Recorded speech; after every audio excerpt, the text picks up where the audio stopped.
Ladies and gentlemen, welcome to the Project Horizon. A new horizon is upon us. I'm Volt, and for us, we'll actually be taking you to a journey on a new horizon here, where we'll be taking the coverage, hopefully, to the VCT China, and we'll be making sure that it's going to be an entertaining time. The focus is on the players, on the stories.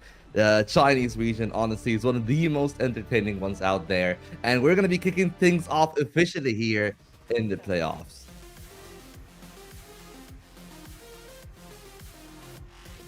Well, all the players are setting themselves up. We got the first game on. It's going to be between Titan, who actually had a bit of a resurgence. You know, their final game in Group Alpha was actually what brought them there to the playoffs. If they weren't able to 2-0 Nova, things would have been completely different from their story. On the other end, you know, for Wolves, they've been a consistent team in Omega. Omega is the group that was really set in stone. It felt like the hierarchy was established. Meanwhile, Alpha was a little bit shaky. Last time they faced an Evolution, it was actually a 2-0 for Wolves, but this time, maybe with the supplement of T-Virus, one of the players that has the huge spotlight on them, things are going to be very different, of course. That has to be the hope. There they are. And, of course, for T-Virus, they have been instrumental for their run later down in the groups, and he's been player of the week. Honestly, the MVP really for Titan, because while RB's been having an excellent time with the team, it just felt that they were lacking a little bit of firepower, and T-Virus was able to provide that extra little bit of utility to them.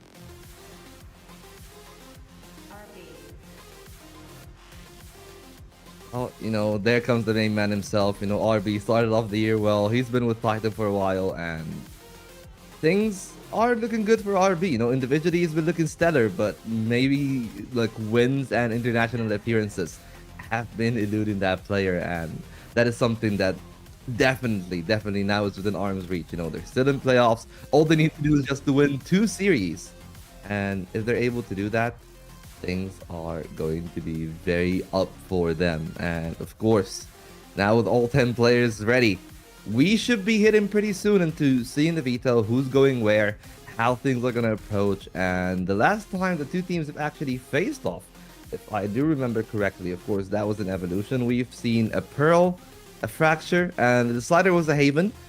Probably are going to see a very similar veto, because Fracture seems to be so strong for Titan.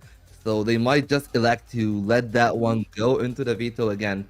And the bans, well, I know that Titans like to ban Abyss a fair bit. That's something that's important, you know. And last time around, it was actually TEC that picked the Pearl into that kind of veto. So that actually might cost them variety, the way that things are approaching. And well, guys, I think that I shouldn't be alone for much longer. We do see the veto. It's going to be the Haven again, Sam, but this time it's an Icebox that should really throw a monkey wrench into how I expected that one to go. Hello, sorry for being late. Yes, I'm so excited. It's my first day on VCTCN, and I'm really excited to be here with you. And yeah, I love the Icebox picks. I'm gonna jump straight into this one, because Icebox is really, it's not one of your like super technical maps. It's really an aimer's, like a fragger's paradise. So if you're feeling yourself, if you're feeling hot, if you know that you're gonna be hitting your shots and you're really on top of your game, then you can kind of, I wouldn't say throw strats out the window. You still have a lot of like strategy. You know, there's like a degree of it, right? You could have your Omen going flanking through mid. If you have you can have an Omen on Icebox nowadays. You can do crazy things. As long as you're aiming well, you can get those results. So I don't think it's going to be the biggest issue to have that one come through. Yeah, absolutely. I don't think it's going to be the biggest issues, but in the same vein, if I'm looking at it from that kind of perspective too, whenever that happens, I think that, oh, I've seen enough Icebox to know that, no, actually, it is sometimes just throw the strats completely out the window. You know, guys, let's kill on the site. The verticality, especially on the A site, makes strategy just seem so mundane when it comes to that approach. But we're actually going to be heading into the Haven first, and we see what is, you know, the two ways that the game is played right now. The Neon comp, while it is slightly fading out there, Wolves have been pretty stuck to that corner and that kind of discipline. Meanwhile, on the other end, T-Virus on the Jet, you know, I didn't expect T-Virus to be playing the Yoru. He's much more of the individualistic kind of duelist. But that's like a big throwback to the original way that you play Haven. And just instead, you got the Breach Tejo instead of the Breach Sova. So the loss of information is going to be something that might actually come into play when they're on attack side. Yeah, absolutely. Like, I'm not the hugest fan of a lack of Sova on this map. I must be honest. Yes, there's a little bit of information that like the Tejo brings to the table, and it's not the worst, but it's not great. Not compared to a Sova who's got this like cross map darts that can really set you up. You can use them for fakes. You can use them for a lot of different scenarios. So I don't love it, but the other utility that the Tejo brings to the table, I think, kind of maybe not makes up for the lack of information, but there's other ways that you can utilize it. There's some really good space denial, which is obviously the biggest part of this. And with a 3-map or a 3-site map, you want to be able to deny as much space as possible. Yeah. You already know that B is like, it's almost a foregone conclusion that B is only going to be hit if it's a pistol round or if you're feeling really spicy. But if you're coming with a Tejo, there's actually a lot more possibility for those B takes because you can take that space a lot more heavy-handedly. So if you can aim that utility correctly, you make things even more difficult for your opponents. Yeah, absolutely. Well, we've kicked the things off now. We got the best of 3 live Wolves starting off on the defense. So TEC again, you know, we've highlighted that Sova, and their approach to it seems to be a very slow-handed default here. You know, they're taking their sweet time, and I don't think that they're going to commit to that C site unless they know for a fact that it's completely clear. And that's really what I thought was going to happen here. You know, take away the Yuto, try to chip at it bit by bit. You got the salvo. Now you know that the site is completely clear, and you have a chance to maybe go out there and try to plant the spike. But, you know, Leo saw it at the angle, and it's an excellent opener for Titan. And with it, it's going to be a spike plant and a 4-5 retake. That's beautiful. They pull back off the site. They allow that space, and now they have to try to reclaim. But the problem is, having already lost Lysol, you're at a player disadvantage. And look at this flank that's coming all the way through their spawn. They have no idea. They're not even checking for it. Massive here. Spring's gonna go down. Good trade from Juicy, but the backstab comes in just at the right time. A double from Abo. And that's exactly the kind of start that Titans wanted to get their revenge onto the Wolves. Oh, that's a beautiful round. I love that flank, right? You start thinking to yourself, all right, so they get that first opening frag, so it's 5v4. But no, instead of playing their numbers advantage on the site, they go, right, we'll take even numbers on the site. We're going to send you on a wild flanking mission, get all the way behind them, and we can secure this round for 100%. And by the end of it, only one player lost in all of that scuffle. It's a great way to kick off this first pistol round and really kind of assert some dominance. Yeah, and it all came down from the initial default where they had the 3 players stacked there towards C-Long, and then the other 2 players really with a lot of freedom, if that comes into terms. And now, you know, they're playing the anti-eco. They're just trying to keep themselves into that safe kind of position where you don't really want to threaten those CQC fights against the pistols, because the classics are known to be devastating at that kind of play. But at the same time, Titans also don't want to give away too much, and maybe Wolves are now put in a position where they have to be proactive, but they have picked the right lane, at least for the time being. That is a fatal high-low and a 3rd player in just a trading case. But luckily enough for TEC, though, it seems that they've wanted up to those antics, and it seems it's not going to be a spicy play towards B. Instead, it's just going to be a very methodical, we don't want to test the unknown waters because it can go very wrong very quickly. Yeah, they've inserted somebody to just watch for this aggressive push out. So Abo is going to be watching for this. And true to form, this is exactly where Wolves are going to be pushing. Shot not connecting is going to force him to run back. He may lose his life here. Oh, wait, that's not a single kill. That's a double kill there. For the players of Wolves, now they got the guns back into their hands. The Bulldog and the Guardian. WOL plays headshots. Can definitely change the perception of that one, but luckily enough, T-Fire is able to find a kill. Good coverage from RB, and they tried to find off the jet. Lysor is actually not able to do that. RB, with a lot to be asked off of them, is going to be down to a 1-on-1. Even if they don't win this round, it just feels like it's a mission accomplished for Wolves, though, because the casualties are too great on the side of Titan. Oh, it's a stunning 4K as well. Goodness me. It's a great little hold there. I like the way that that was played as well. That aggression out of A And clearly it was expected. It's not like it was this big surprise, but they came into this round. They actually put a little bit of spend into it despite losing that first round. They buy in a decent amount of utility so they can really run over the two players that are meant to be on flank watch. So they get a lot done in this round. No, they don't win the round, but they do force a lot of those weapons out of the hands. Reinvest is going to be expensive. Now they have an advantage. Yeah, and even that reinvestment doesn't really feel that comforting either. You know, you got how long just on the sheriff. It's the best thing that you have is a guardian in this third round, you know, especially when you're playing for the bonus. Sometimes it feels like that's okay, but with the amount of work that Wolves has done in the second round, it feels like that reinvestment in itself is going to pose problems later down that half. But for now, they're still trying to play it safe. It seems that we're back to the same default. You know, it's a 2-on-2 where most of the time we are actually going to see Albo playing that lurk position and the C slight for a breach Tejo. Seems like the logical conclusion, but this time around, Wolves are actually stacking towards the A side. The rotates might come in, but they're elected to fight on the side itself. It goes up close and personal, able to find the first side. Turns on the Juicy for the double. Oh, that's just illegal. Getting two there in the smoke, but now still not out of the woods just yet. No, never mind. They are out of the woods. That was... I mean, this is messy from Wolves, surprisingly so. You definitely expect them to be a little bit cleaner, but even in a round where they're playing against an anti-force or playing into an anti-force, they're just not getting the results. I mean, they really anticipated that anchor on the C slide to work out. Unfortunately for them, P-Virus has proven to be a bit too much of a problem for their defensive slides. And even then, I don't know about you, but I feel like there was no real need to actually send two players onto the site itself, because even if they find 2 kills in response, you still lose the site and the rotations were worlds away. It took them too long of that time to rotate over from the A side, because that's where they were initially positioned. And then they've just lost it. I feel like maybe playing for the post plant would have actually been the wiser choice. And now they have no choice but to bring up just those sheriffs. But they're close to an overdrive on Spring if they're able to make something happen. But I don't think that's going to be the case. Yeah, very unlikely. I do like this aggressive push out towards B just to try and catch something early. But this is a great read from Titan, just not pushing that, realizing, all right, it's likely going to be a pistol round. They're likely going to get a bit cheeky with it. Let's hold back.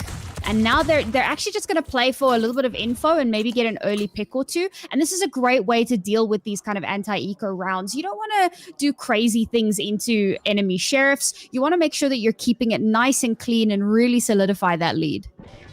Yeah, and it has been rather clean course for the side of TEC from the third round onwards. The second round was a little bit of a problem, but the pistol, round 3, they look pretty stellar. Right now, they're threatening shots from Juicy for Sword. Still there on the same angle. They're just trying to make something happen off the back of that paranoia, and they're going to use it to try to attempt to flood in the side, but the smokes actually keep them at bay.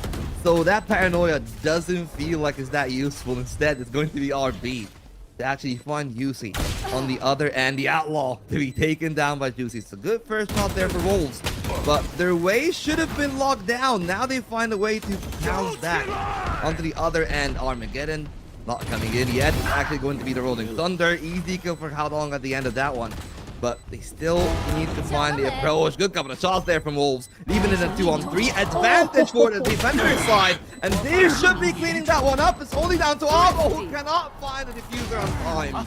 The Wolves are gonna get there first, but Albo's gonna find all 3. Oh, that's devastating, man. And this is what I was saying about B hits, right? So I've never been a fan of B hits because it is, fun fact, statistically the easiest site in the whole game to retake on. And that is exactly why. I mean, you have to be taking that really, really aggressive link control, trying to play like post-plant meta, you know, mollies and trying to hold long distances and stuff on this site. Way too difficult to actually get the solid results. And I warned about those sheriffs, man. They can be so deadly, so scary, and they absolutely popped off in that round. Absolutely. I think one of the main things there that maybe threw me off a little bit by Titans is that did they expect the plant position to actually be different from where it is? Because they planted it on the left side. of the side, of course, like, you know, in that cubby where you can only aim there when you're looking from the right side, or if you're trying to peek maybe from C-Link. But the way that they were playing, it's as if they had an open plan for window. They had most of their players on the outside. They didn't really try to control the side itself with that kind of plant, and maybe that was their own undoing at that kind of round. But well, now we're resetting back. This is the first real round with guns on both ends, and now we do see ultimates are starting to come into the picture for both sides. You know, Lysor got a neural theft. He got the overdrive from Spring, who's on the operator on the other end. Just the theft, since they actually have used the Rolling Thunder on that 4th round, but they didn't find a lot of success. But with the positioning that they have on this A side, Sam, they should be in for a bursty kind of execution. And there's that burst immediately. A little bit of utility there just to help them in. No! Oh, T-Virus doesn't expect Omen to be elevated up. It's a great way to shut that down now. Stuck all alone on site, waiting for reinforcements, but they are not coming. That neural theft comes in so clutch. And what on earth can Titans do at this point? Only 2 players left alive. The spike is lost on the site. A gap in the smoke will get the 4th, and it'll be Spring to close it out. A clean round from Wolves. Yeah, absolutely great from Wolves, and we've seen now the 2 sides of the coin really for the side of Titans. The really good play when they are actually able to work out their 2-on-2, but the problem is when they go and execute like this and you don't have the information of the Sova. We've seen how much they can suffer in something like that. The neural theft came in as well, so they were basically completely starved of any kind of freedom for them to find. And you know, it makes sense that this is a Wolves man pick, and I'm not gonna say that they're not going feral, but they're pretty much now got their control back into that one. The Wolves are going feral.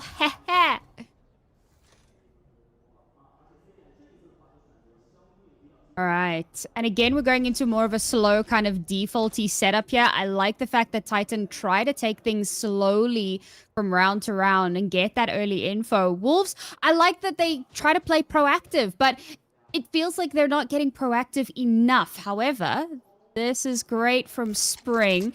And of course, he's going to be able to get the heck out of Dodge very easily if necessary. But they've given up B almost for free. I know they're giving the side itself, but I don't see a way for Titans to really fully invest into that take with how little control they have on the other end. And they know that Spring is a real problem for them, but without them being able to find the connections or try to force Spring one way or another, still going to be a rough round for them. Luckily enough, it seems like they might have found an opportune timing here, because UC has to be pulled back from Garage, but it seems like Wolves are really calling their bluff. They haven't made a move on any part of the map. Maybe now they're starting to think about the B side a little bit, but instead it's actually going to be an A regress for Titans. This time they need to go through short, and they're trying to find more success. They go in for the entry. Juicy is still alive, trying to buy for some more time, and there's gonna be a kill there for Lysor. And with only 10 seconds left, they need success there on this C side, but it's gonna be Spring to find a kill. I don't think that they have the time. They need to put the spike down, and they're gonna be able to do that, but they are surrounded on all fronts. Well, at least they have managed to get that spike down. Caught with Util out, but he's still going to be able to escape, unfortunately, right into the waiting arms of Suifat now. With only 1 player left, it would be almost a miracle to clutch that one out. Great little, like, fake and bait from Titan. But Wolves, like you said, right, they're not overly committing to anything really early on. They're giving it time. They're waiting to see no over-rotations. And once they have confirmation, they can move as a unit. Yeah, and that actually came in big time there for the side of Wolves, because if you look at the side of Titans, they really committed on multiple fronts at once. And from now on, you know, T-Virus has had a pretty good start, but it seems like that they've completely figured the Jet out, and without the proper support, maybe T-Virus not gonna have the best of games. You know, 4 and 6 still had a good start, as we said, but it's really up to RB and Coco to try to facilitate the play for the Jet as much as possible, because they're so duelist. Of course, you know, in this round, maybe not so much, but T-Virus still scaling up pretty aggressively here. Oh man, they haven't even thought to check for Lysol on the right here. Instantly walk into that trap, and again, it's T-Virus first to go down. Losing your duelist so early on the round isn't great, but given the fact that this is a bit of an eco, you've just got that one Guardian to try and do a little bit of damage here. We're not really expecting too much out of this round, unfortunately. I think a couple of like key picks would be a great way to end this off. But at 3-3, you've got a little bit of wiggle room, but not a lot. Yeah, not a lot really, but maybe a couple good shots there from Marble could make a difference. Unfortunately, nothing really can outdo that op if Spring is on form. Try to push off the angle multiple times. A good shot there from Coco, but they still got a lot of their work cut out for them, and it's going to be Wolves really hunting for the advantage back, getting that kill back instantly. 30-something seconds left. They got their sights either on B or maybe a split towards Garage, but Lysor is already set in that position. And if you try to go towards B, there is still a tripwire there. At least they're going to get the spike down, but it does feel like that's going to be a foregone conclusion as well. Okay, they've managed to take down the tripwire. That's obviously going to give away all that info. Spike will get planted. Oh man, the Hunter's Fury, they're not even going to need to push that. They've completely denied the Spike from going down. How RB gets a kill there, nobody will ever know. 2 kills in that round. It's the best that they could have hoped for. Unfortunately, the Spike did not get planted, so that extra tiny bit of cash. Okay, it's not all the cash in the world, but every little bit counts, and unfortunately, they're not going to have that available to them. We need to see a change up here. The first few rounds from them was great. There was some good aggression, but Wolves have really started to read into them and really started to like figure out how to deal with them. So we need to see some change ups here. Maybe a pause to come through, and there it is. Perfect timing for it to now just discuss. This is a problem, guys. Yeah, and it is a real problem because, as he said, they started off really well, but they haven't really adapted. And that's the crux of the problem here for Titan, is that they're really set in their ways, you know. I get that you'll always have a lurk, but maybe I would have actually loved to see more commitment on either of the two extremities, especially Lobby, because I feel like their early A control doesn't actually work out quite as well as maybe they would have hoped for. So maybe a change-up is indeed needing in place. I really want to see them try to contest Lobby early, maybe try to fish for picks there, because that's one of the things that I feel like they haven't been working on as much. They've been trying to ease in Wolves for like mid-round picks, but not the actual round start openers, which can be a new layer that they can add to their play. But again, it came down to the same problem. You don't got the information because you don't have the silver, so a lot of the time it's actually just the guessing game and keeping your anticipation high. Yeah, I really feel what you're saying about the extremity control. You know, we see them kind of insert somebody in a nice position to pivot off of, but there's never really full proactivity. There's never commitment into that. And I'd really like to see that as well. Really kind of catch them unawares, and it seems like this might be exactly the round where they want to do it. But Haodong, oh man, he's so ready for it, and he's tucked in close here, so they're gonna have no idea that he's there. Oh, but they check for it anyway. Stunned up, the first kill to come through, but can't connect onto Haodong, and Suifat's just gonna get the hell out of there, because you know what, why risk it? You got your one, sure, it got traded, now back out. Yeah, absolutely. Well, for now, as I said, you know, 1H, 4-on-4, no elbow though. So they will need to check their backs in case of anything happening here. And they try to go onto the A site. They spot the camera, so they know that Lysor is on that part of the map. But the site itself is empty. Lysor is just playing for those annoying tripwires that are stationed on that part of the map. D-Virus now spotted, dashes out of that one, and they're going to be able just put the spike down. So Titans find themselves in the best position, and they have been. Maybe the entire half, and you see, doesn't actually have any ultimates on the other end. Armageddon is present. Coco's gonna be careful though. The first pick there is from Juicy. They tried to hold them off from spawns. 2 players are coming in from heaven. D-Virus is posted up on the right side. Will they be figured out and played for? The timing is good from Coco, but they couldn't find the kill. Instead, going to be T-Virus to pop off that opener. Drain it onto RB. Coco to hold on strong, just leaving Theofat here. Trying to work out that 1-on-2. They know where both players are, but with that little time left, easy work for Coco just to bait it out for T-Virus. And off the back of the timeout, Titans play a much better round. That's the adaptation that we wanted to see. I'm really impressed with how they changed things up a little bit here. I'm a little bit sad that the proactivity didn't get the results that we were hoping for, and you know what, maybe that's where things started to go awry, because yes, you did manage to take down the Cypher, but I think it's quite crucial that Jet survives long enough for the exec to actually come to fruition. So it's a great answer, it's a great turnaround, and as we head into this next round, now we're really asking a few more questions, because Ultimate's online, we've got Rolling Thunder. That's massive to try and get in onto site, do a little bit of displacement, and that could finally see Titan grabbing that lead one more time. However, there is a contrasting Rolling Thunder available, so need to be just aware of that, and it all comes down to who pulls the trigger first. Yeah, and I feel like in those kind of rounds, especially when you got Spring there with the overdrive, you don't really want to commit to the site itself. You want to play on the outside of the site. So maybe C is actually going to be the play that they end up hitting at the end.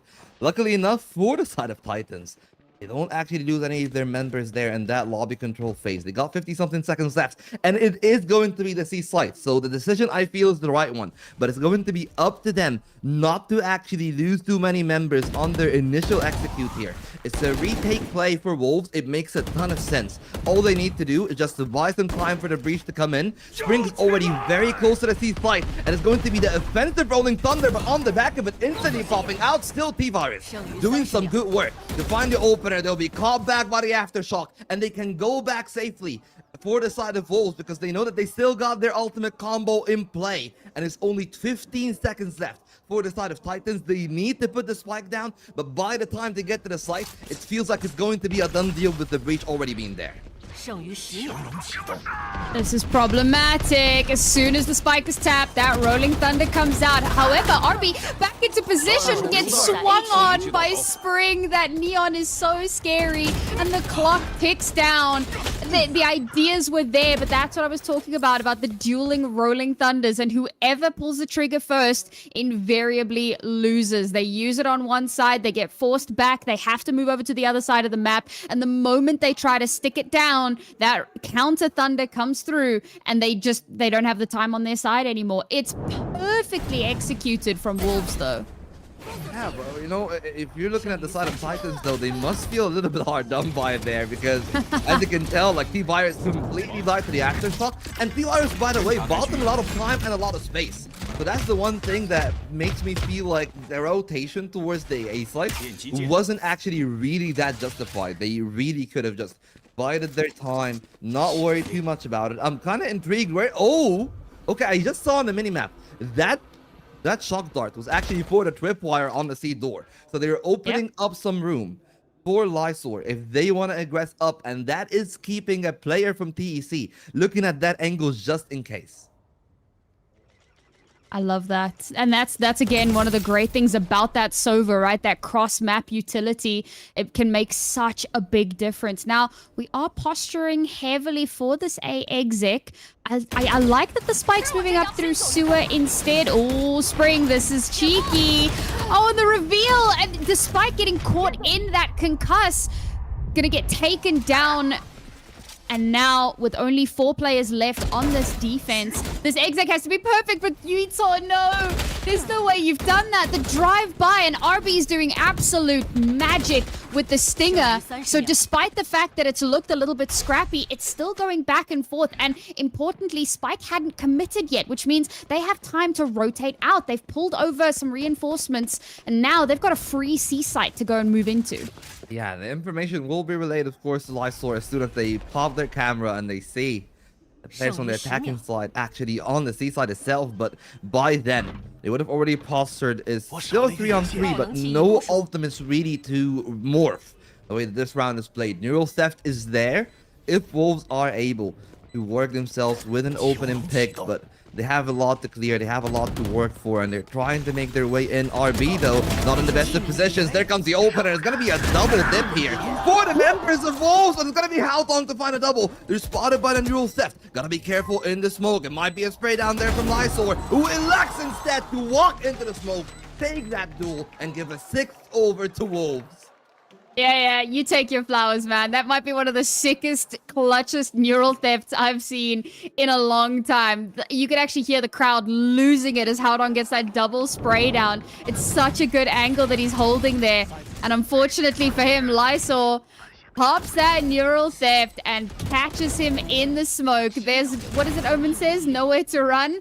Unfortunately, how the turns table. What a clutch there to keep that dream alive. And now we're one step closer to that halftime. And things are starting to look a little bit scary here for Titans. They were on a bit of a resurgence after round 3, but Wolves have very quickly pulled things back in their control. Yeah, and they really have been trying different variations. Of course, now they're really putting their focus on the A side, but that might be to their detriment right now because it's a very aggressive scale up from Wolves. They find the initial peak there from Spring, and they are not ready for the trade though, which does mean that Howdong again keep the numbers even for Titan. It's a well-played move from Wolves, but a very good response from Howdong, and this puts a lot of pressure on Titans actually, because despite them getting that trade, they've lost all of the map control that they've worked for anywhere but the A site. So it feels like it's a necessity for them now to try to aggressively scale there, and P-Virus is going to make things happen with the double opener on the side itself.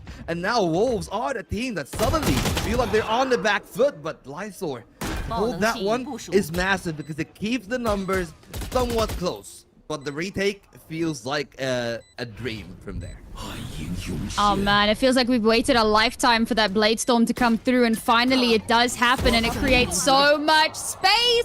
And he's just gonna keep going, keep getting more, tries to get a final one. Howdong is gonna steal that final kill, but it's a beautiful recovery here. The problem is that it's off the back of somewhat of a hero play from that Blade Storm, right? It wasn't necessarily like great tactical depth. It wasn't that they outplayed their opponents. It's just that in this round, they really did have someone go nuclear. And the problem with that is that it can be so difficult to replicate. There's only one round left in this half, and to snag that one, to have an even half, and to have a little bit more like space to play with in the next half is so important. So they really want to make sure that they can get through this round cleanly. Yeah, and especially with how good the attack is from Wolves on Haven throughout the group stage, not winning out or attacking half might be a little bit of a problem. It's going to be a 6-6 tie anyways. If Titans are able to win that one off, and it's going to be a great start again for T-Flyers, we'll say that somebody needs to go nuclear, and I can smell some radioactivity there from that end from Titans. It's a good opener for them. They take control of lobby, but they need to care not to expand too much util, because they're going to run out eventually. They still got pretty much most of their kits, and the site itself is only held by Fat BB. And I don't see any reason for Wolves actually to attempt to anchor. So I really like the fact that they're just playing their positions, making sure that TEC are not going to put any problems for them. But now, with this from the shadows, I thought that maybe they're going to actually elect to make something happen on the back side. And here comes the Hunter's Fury. Maybe an attempt on the denial is going to be the first hit on the T-Virus, and the instant follow there from Fat Baby. They're still going to put the spike down, but now they're down in numbers. Oh, that was so good, man. The prediction there to catch the jet straight after the updraft. It was so well done. And now that gives them a little bit more space to work with on the numbers advantage. Yeah. The Armageddon comes through to buy a little bit of time here, but it hasn't really connected onto anything in a meaningful way. This retake hasn't happened just yet. Paranoia gets completely dodged. And as Sweetfat jumps down from heaven, will get taken down immediately. All 4 players, as they push in at the same time, get caught in that same crossfire, and they get deleted. A 6-6 half, so back and forth. We couldn't have asked for better. Oh, this looks so much better there from the side of Titans, but the real problem is it a little bit too late for them? Because, of course, you know, they've suffered a lot of losses on the attacking side, and I know how good Wolves can be on the attack, but I also think that this kind of composition is really well positioned to be a retake demon, which is going to be one of the things that I think is going to be the big part to play in the second half. How good are Titans in those post plans? Because they got the breach, they got the Tejo, so they can really play for that if they want to. Or maybe it's going to be the complete flip side, and we're going to see TEC actually being completely proactive and using that double util to take over some of those crucial spaces, like lobby, like B. Oh, this is quite cool. So they're chatting with the audience, chatting, quote unquote, and they're asking who's gonna win the pistol round in the second half. Guys, those of you watching at home, do you agree? It looks like Wolves are definitely getting most of the votes at the moment. Some confusion there. Bro, that happens to me all the time. You know when you're on broadcast and your camera's flipped and you're trying to point at like your co-caster and you don't know where to... Yeah. I feel you guys. It's like you do this. You basically aim at both directions, and whichever one is wrong, yes. you just like, yeah, there you go. But, well, I mean, this second pistol, though, I feel like a lot of importance, maybe the whole map even, could ride on it, because the two teams are neck and neck. And if they're able to run away with a pistol victory and then a clean second round, things can be very different. But the real problem is, Sam, is that we haven't really seen a clean second round from Titan. So maybe there is still a lot of work to be done, even if you do win the pistol. But anyways, we're going to be heading into the second half. Wolves now on the attack. And, you know, as he said, like, the turns have completely tabled. And if I'm looking at this from the side of TEC, they are really counting their lucky stars that T-Virus is still firing on all cylinders, because they will completely need that jet to make a lot of things happen in this post-plant situation they're put there. And Wolves are very heavily played in the same way that TEC did to make an early C commitment.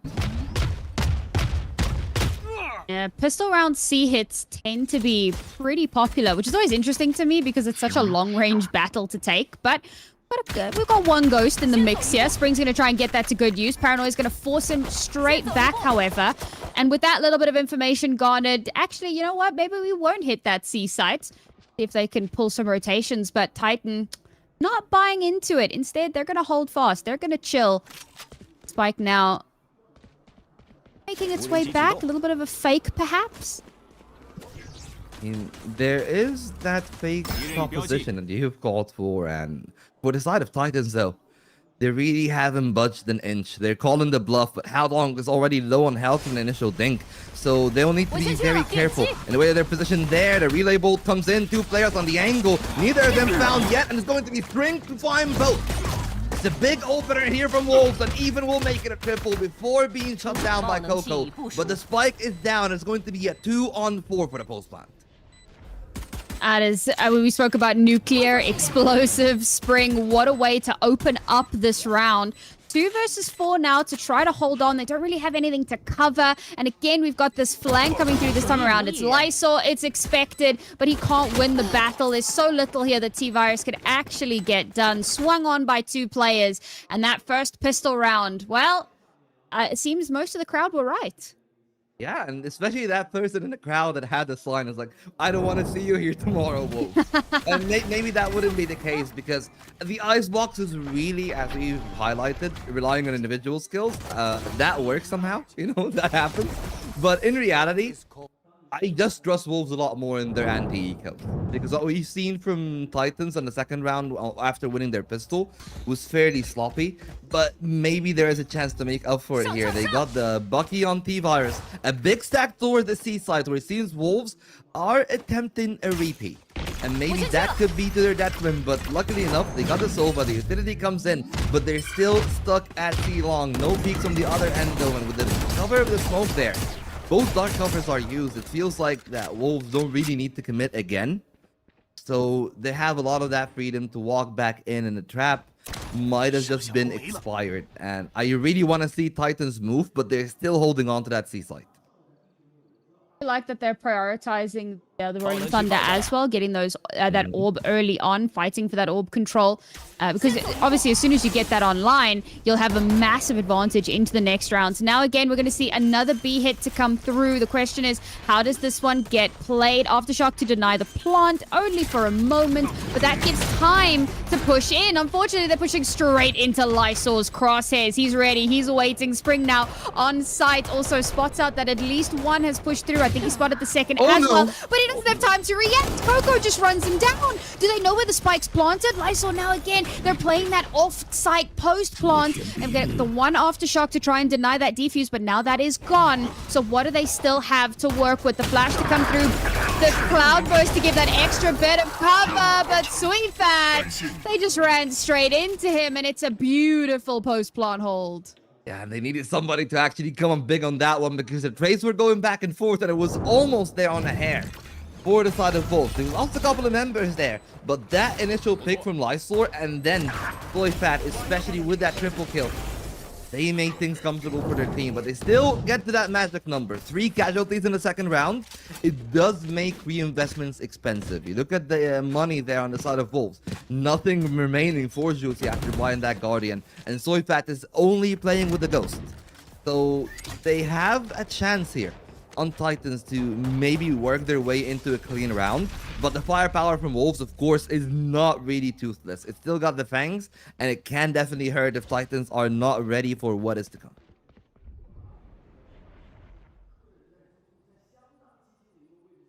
I like that Spring's taking a little bit of space here as well.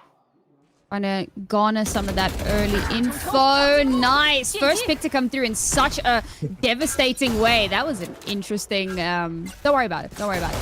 That takes down the counterpart in the Jet, however, so that's going to really take some of those teeth away. And now they can full hit in onto the C site. They have a free rotation. However, Spring's going to lose his life to Avo. He's going to get a second off the back of that flash. That's going to create so much space here for Titan to come back into this. Unfortunately, dying to a Ghost, not the way you wanted that to go. And Juicy to clean it up. Titan seemed to be falling apart here on the defense. Yeah, and you really thought that Abo would give them some stability with that double kill, and they found on the C side itself, but the commitment was already made from the side of Wolves, and maybe I would actually want to see a timeout now for Titans, because things are starting to look shaky, and Haven, of course, in an attacking-sided map, but even in that kind of vein, you really still want to have a better showing on your attempt, because they really wanted to flood the site before the spike is put down, but Wolves had the proper anticipation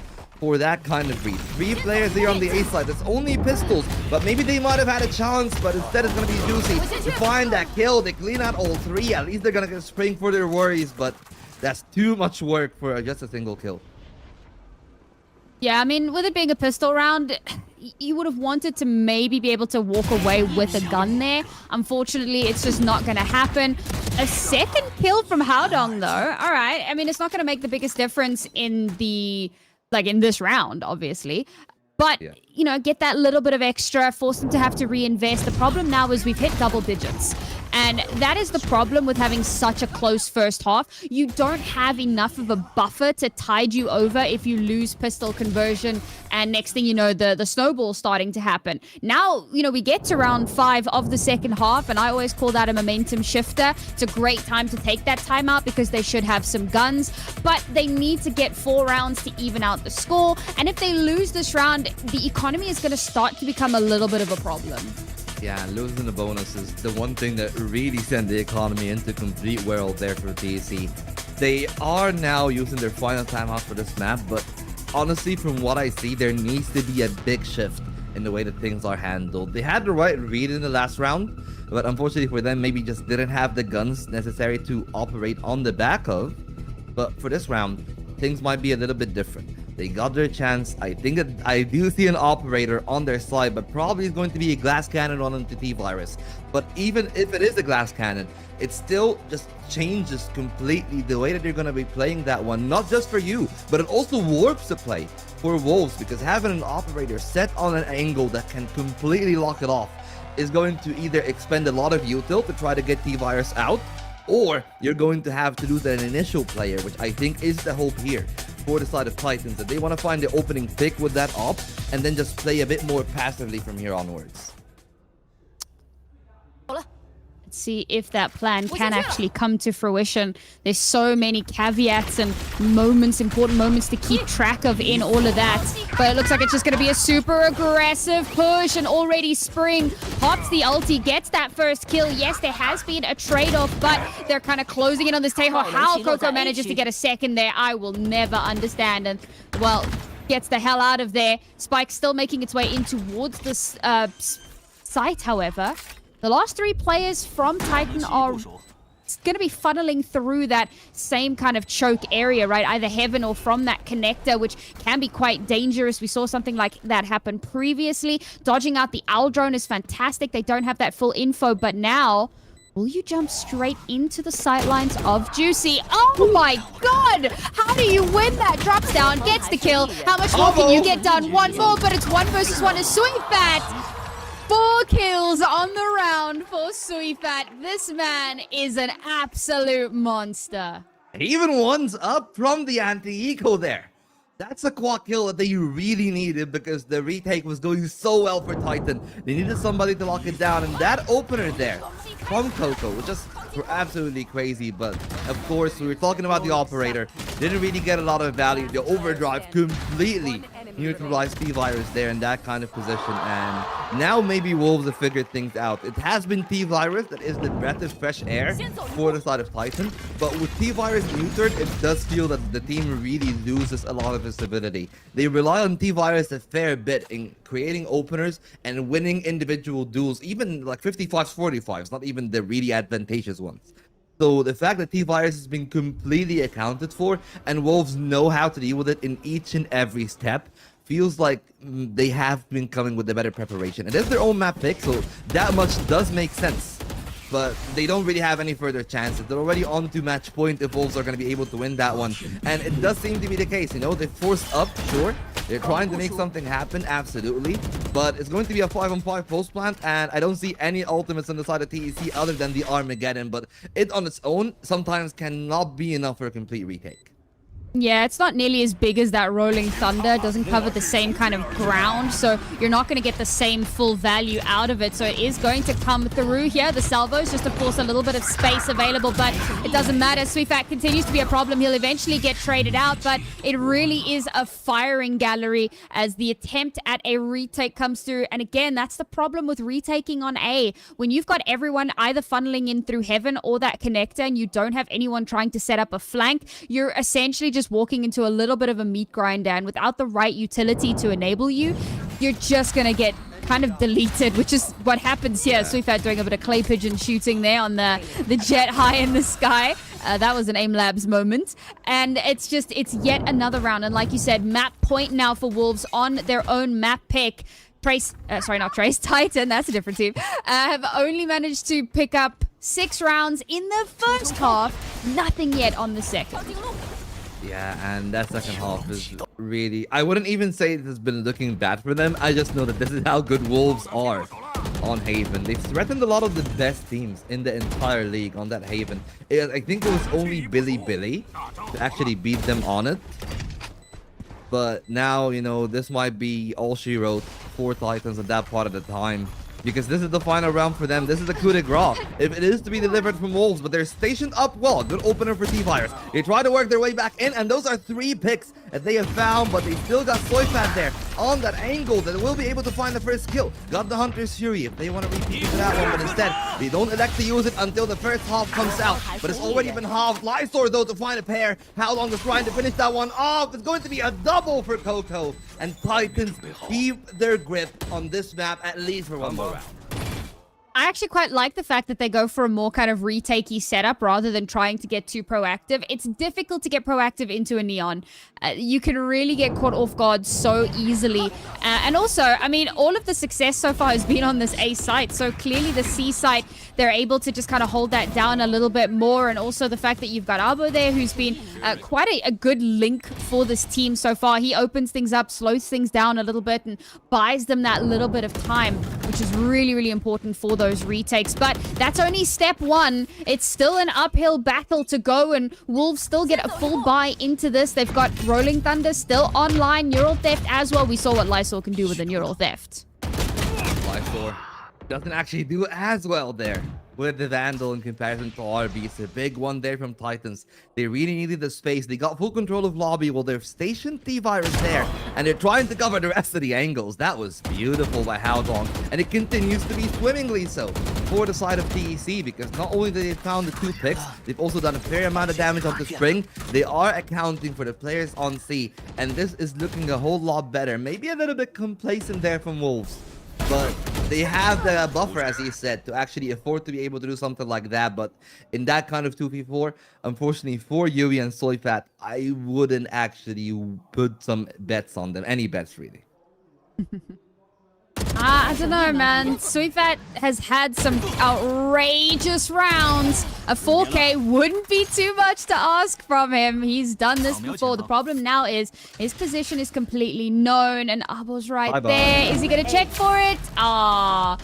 He's got an inkling, but unfortunately, Abo's just much crisper on the shot. Now we're starting to see signs of life at last. It's taken a little bit of a while, but I think we might even see another pause come through here because Wolves not going to be happy with those last 2 rounds, how they've gone. Really does feel like they've been outplayed a little bit, read into quite a lot in terms of what their strategic plan is going into these rounds. So now I'm thinking they're going to be looking towards some sort of a swap up, some sort of a change. And yeah, exactly. It is another timeout here.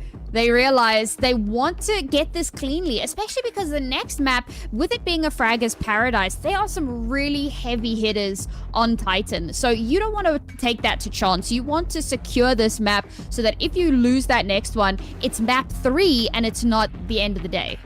Yeah, absolutely, that to be the case. But as we've already established, it's match point for the side of Wolves. So they do have that kind of cushion to play upon. They still got the second timeout too, in case that one fails. Maybe we're going to see that on round 22. I would assume that you would really want to take it on 22 when you got a couple of more ultimates. You got some ultimates now, and the real thing for Wolves to work on is to deny the proactivity from TEC, because TEC have been stepping up. They've been throwing caution to the wind, and we've seen that aggressive play on lobby working out for them, and the second player, of course, being Abo, working their way up C long off the back of that aggression and that distraction that it has caused to the defensive lineup. But on the other end, Wolves, they already got the Neural Theft. They got the Rolling Thunder. There is an oppositional Rolling Thunder, of course, on the side of RB. So that can be a big play. If you're able to find RB and there is no Rolling Thunder on the other end, it can be big to you. And that's why maybe we're seeing Wolves just fishing for those picks instead of actually going in for a full commitment early on. Again, we're going to have a bit of a posture towards B, just to try and get an early pick-off. Spring's been doing this a lot, so shouldn't come as too much of a surprise. But this time, backed up. Gonna make it straight in onto the side. Oh my god, just instantly deleted. It's not often you see a neon shutdown in that manner. Haodong follows it up with 2, but it's a great little push in from Suifat. 1 versus 3. He's been in this position before, but unfortunately, he's gonna get wrapped around on, and Haodong will pick up his 3rd. Along is absolutely fired up, and that's exactly what we want to see out of TEC. They're the team that really lives and dies for me by the momentum, by the play, and it was this kill from Abo that maybe have shut down that push completely. Spring really should have had that one, and then the double for Haodong in that position was excellent. And even despite Soifat's best attempts, if you look at the positions that they were in, it was supposed to be the earlier parts of the pack to actually find the openers. That was only Soifat as an insurance policy of sorts. And now Wolves, maybe changing up the pace. They've been trying to step it up 1 notch in the previous round. Now we see Titans actually speeding it up even more. I feel like Yui might have actually had a really good time if they use the Rolling Thunder early on. They don't, and it elects retreat there from Titans. Wisely so. Because again, Wolves keep their sights set on that B side. Coco is there on the angle, but the Tejo doesn't really have a lot of support. It's going to be one and done, and they really need to find that opening pick. So I like that from Coco. Back off the angle. They still know that there's a presence there of some sorts, but they will need to be quick about it because there's still, of course, the Rolling Thunder on Yui. Yeah, I mean, knowing that there's someone there, Spring does this every round, so that hasn't really got... Oh my god, Coco, the absolute balls on this guy. Just a swing, a dry peek, followed up by Haodong as well. They don't care. They're just going to push this. They are feeling so confident right now that they can bring this back into their, territory. Yeah, that push was really risking the whole round there. If Coco died there, that might have been game over. And I don't know if I would do that myself, but it seems like that this is what TEC lives and dies by. And for now, they're having a very good time, RB. By breaking that camera, might have just pulled more attention on the side of Wolves, and it seems that they're going to be saving up for the next round, of course. They haven't invested the Rolling Thunder yet, and a lot of those ultimates have actually been used by Titans in the last 2 rounds. You know, RB already used the Rolling Thunder. Abo used the neural set. They still got the Armageddon on the hands of Coco, but I really want to see a second timeout now for TEC because it feels like nothing is working for them yet. And that's crazy because they literally just took one, right? And now everything's just kind of slipping through their fingers. We've been really good at calling the timeouts. I'm quite impressed with us. High five. We go team, yeah. So now I do like that there was a save towards the end of that round because again, like you're stepping into very, very dangerous territory. You're hemorrhaging rounds and just a couple more rounds and then it's overtime. So what I was saying a few rounds back when we had that previous timeout was like they want to get this cleanly. And they haven't been able to do that. They haven't been able to find that footing. So now, this is, you were saying it right, round 22. Okay, we're heading into 23 now, and this is a problem. I don't recall exactly what ultimates were online, so we'll double check that once we get back into the actual game. But hopefully they'll have something to pivot off of, because if they're not careful, we're gonna end up in overtime here. And when you get to overtime, it really is anyone's game. It's so hard to call. It doesn't matter how dominant you look throughout that map. Overtime really can go either way. So that is very, very tricky territory to try to traverse. Yeah, you know, you need to see yourself for that timeout because it really comes down a lot of those times, those timeouts to who's actually more confident into making the big plays happen. It does test your fundamentals also, but, well, we haven't seen that for now. But for the time being, it's still match point for Wolves.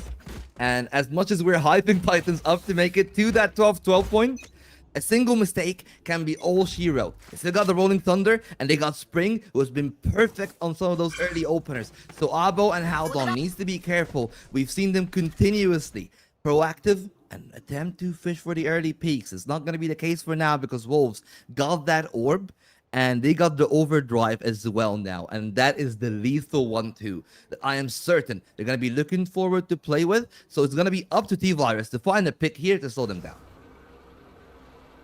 At least there is that little bit of weaponry in Spring, obviously with the Deagle, or with the Sheriff rather, because looking to use that overdrive more than likely, but if they get caught out by this op early on, it could be absolutely devastating. No information garnered just yet. The Tailwind will run out. The T-Virus doesn't have much of an escape here. The shot to connect, and he's just going to get run down. The overdrive turns on. Spring straight in onto the side. It immediately gets taken down. The Rolling Thunder to come through, but do they check this close right angle? They're not pushing. They're too scared. They're feeling a little bit nervous now, but Juicy will get one kill, and that's the call to retreat, to back away. They've called so many of these reinforcements over, but look at Titan not fully committing themselves, and Lysol, it looked like they were going to pull back, but instead they may yet still reaggress this, predicting that T-Virus is still in that corner, trying desperately to find a corpse. There's the corpse. Megatron gets two. No ways, even with that neural theft, what can you get done in a 1 versus 3? Answer, nothing. Yeah, and that was the complete investment there from the side of Wolves too.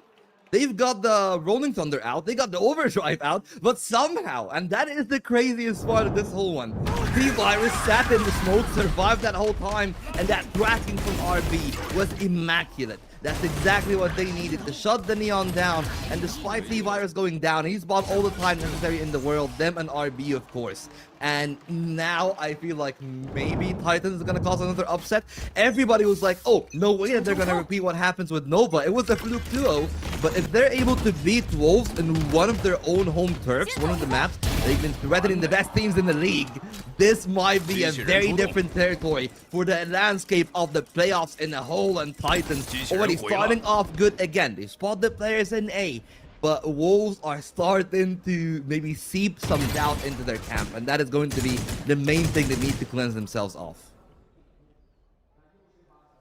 That early pickoff onto Spring is such a rough way to kick off this round as well. Spring's been pretty instrumental in so many of these rounds. Not have that available. Gonna make things that little bit more difficult. No ultimates online here for either team. Sweet, that's really close to a Hunter's Fury. That could be amazing for kind of a post-plant setup, as the spike now does get tapped. trying to draw out something. Nobody peeking just yet, so now that spike can get planted. Lysol with a nice little angle here, trying to hold on to that. That's a great opener from Juicy. Sweetman through the smoke. It's yet another one. He's got his ultimate. He's backing away. He wants to hold on to that Hunter's Fury. Now Juicy has to fight it out on the side. He gets one. It's a 2 versus 1 scenario here, but so crucial. Lysol is on a flank, so even if this Hunter's Fury doesn't manage to connect, he'll be able to run this down. The Aftershock to come through, but it's not going to connect onto him. The tap to pull out that Hunter's Fury, but the patience is perfect. Now RB trying to clear the site, manages to dodge much of that damage, but Lysol's still there. Lysol's still in position. The reveal is perfect. Lysol gets it done. 13-11 for Wolves, winning on their map pick. And they got it down to the wire. It came to all 24 of regulation, but they really got it done. It must feel devastating for Titans to work all of that way, to get it all the way to the end. They thought that overtime was in hand, but exactly when they did, we see Wolves pouncing on their prey. It really was absolutely close, and just the fact that Coco started off here, I thought, oh, this is going to be great, but it came down once again to them trying to flood a little bit early on, and then they got completely punished for that. The early flood was red once again from the side of Wolves, and that has been happening maybe, I would say, 7 rounds in total between the two halves, and well, it just really feels terrible for Titans if you're known to be a one-trick pony and your aggression doesn't pan out. Yeah. I mean, that is a problem, right? And I think you've hit the nail on the head there with the phrase one trick pony, right? It's a common phrase. We all know it. But do we really stop to think about it? The fact that you can only really play one agent, play one map, whatever the case is, it's always going to put you at a disadvantage when there's so much more. You have to be able to adapt. You have to be able to make these really important changes as the game develops and as it kind of improves. I will say, I still think that the Sova, you know, we talk about adaptation and learning new agents. I don't think that the Tejo brought as much to the table as the Sova did, particularly in those moments, right? I mean, just that final round was such a perfect example of it, that reveal that allows Lysol to get that final kill. It was just one moment in so many throughout this map that really showed that Sova, such a good pick on Haven, still to this day. So very excited to see more of that into the future.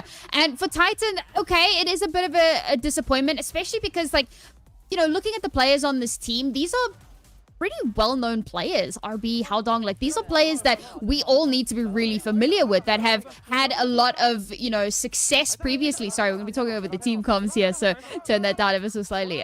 So it is a bit devastating for them, I feel like, but there's still a second chance for them, right? We're gonna be heading on over to Icebox, and we know that they've got some heavy hitters. This is where we need to see them really come to life.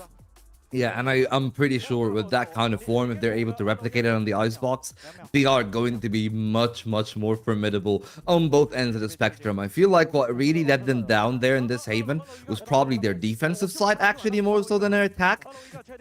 But even then, I would still say maybe if they got 1 or 2 more rounds on the attack early on, and it wasn't Wolves just completely adapting to what they brought to the table in the first 3 rounds, it might have actually been a done game for the side of Titans. But the real thing that is going to happen here is when we move over to the other end, can we replicate that same kind of form? Lysor, of course, you know, he's been excellent for Wolves all throughout the season, and he's the MVP, you know, something that maybe I wouldn't have expected myself, but in context of the defensive half of Wolves, it makes perfect sense.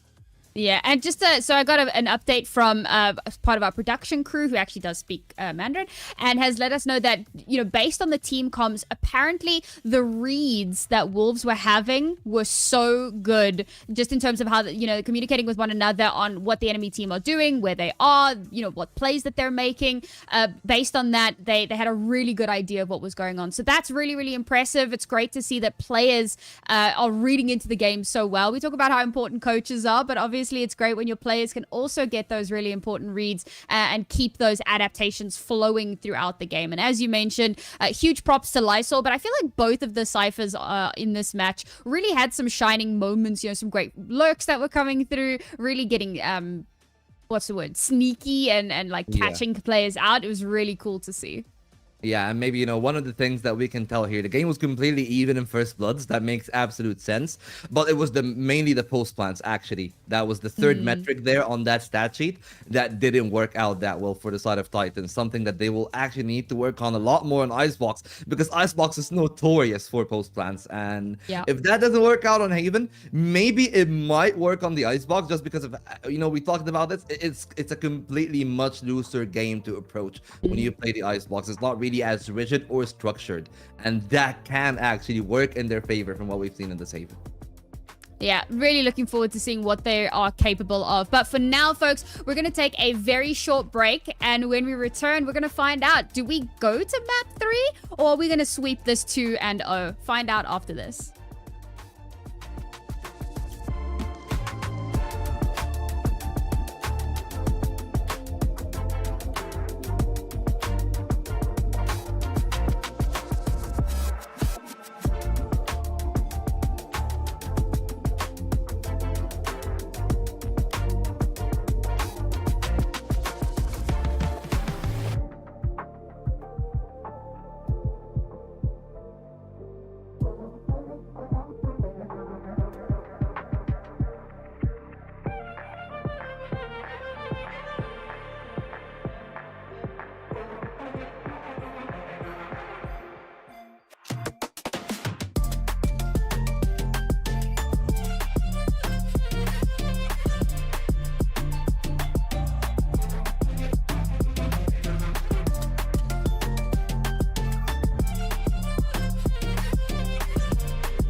Welcome back, ladies and gentlemen. We are here once again.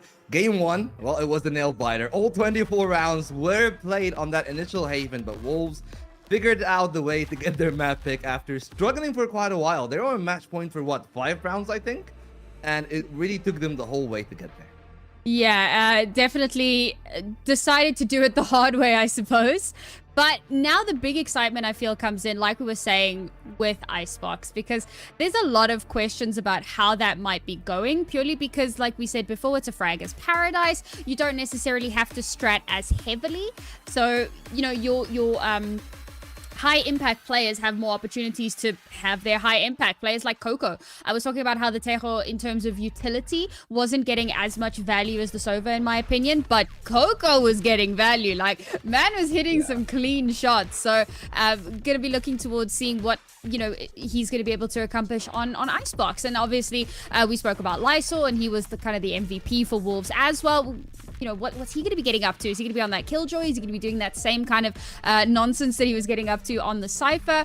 A lot of questions about, you know, how seriously are they going to take this aggressive frag heavy map? What is the composition going to look like? I'm sure you have a little bit more insight into that for it. Yeah, I have seen the game against Nova. Of course, that best of 3 did actually have an Icebox map in it, and it wasn't actually that kind of comp whatsoever. That's the one thing that is catching me off guard. It was T-Virus on the Jet there when they were playing that Icebox. They swap it up, they bring the Reyna, they bring the Deadlock, which I think is an excellent pick. I've seen a lot more Deadlock ever since the change where they swapped around the Mesh Barrier and Gravity Net. That has been, I feel like, a better fresh air. Deadlock feels like much more of an, I would say, like less linear. And it plays a lot more aggressive, which actually lends itself to the way that TEC likes to play this map. And with that amount of util that they have, they really got a lot of power into controlling the map. I feel like maybe the Gecko is the one variable between the two sides, outside of Deadlock, of course. But Gecko really makes a lot of sense when they're trying to supplement what they're missing. They don't have flashes. Gecko brings that. Makes more area denial. They even got the wingman for rooting out pesky angles, or putting the spike down to keep yourself ready. And well, they need to be ready here. They need to be in full gear, because they will be kicking off that Icebox and map down, and they need to make things happen from the pistol side on attack. Oh, this is going to be very, very interesting. These comps are very spicy.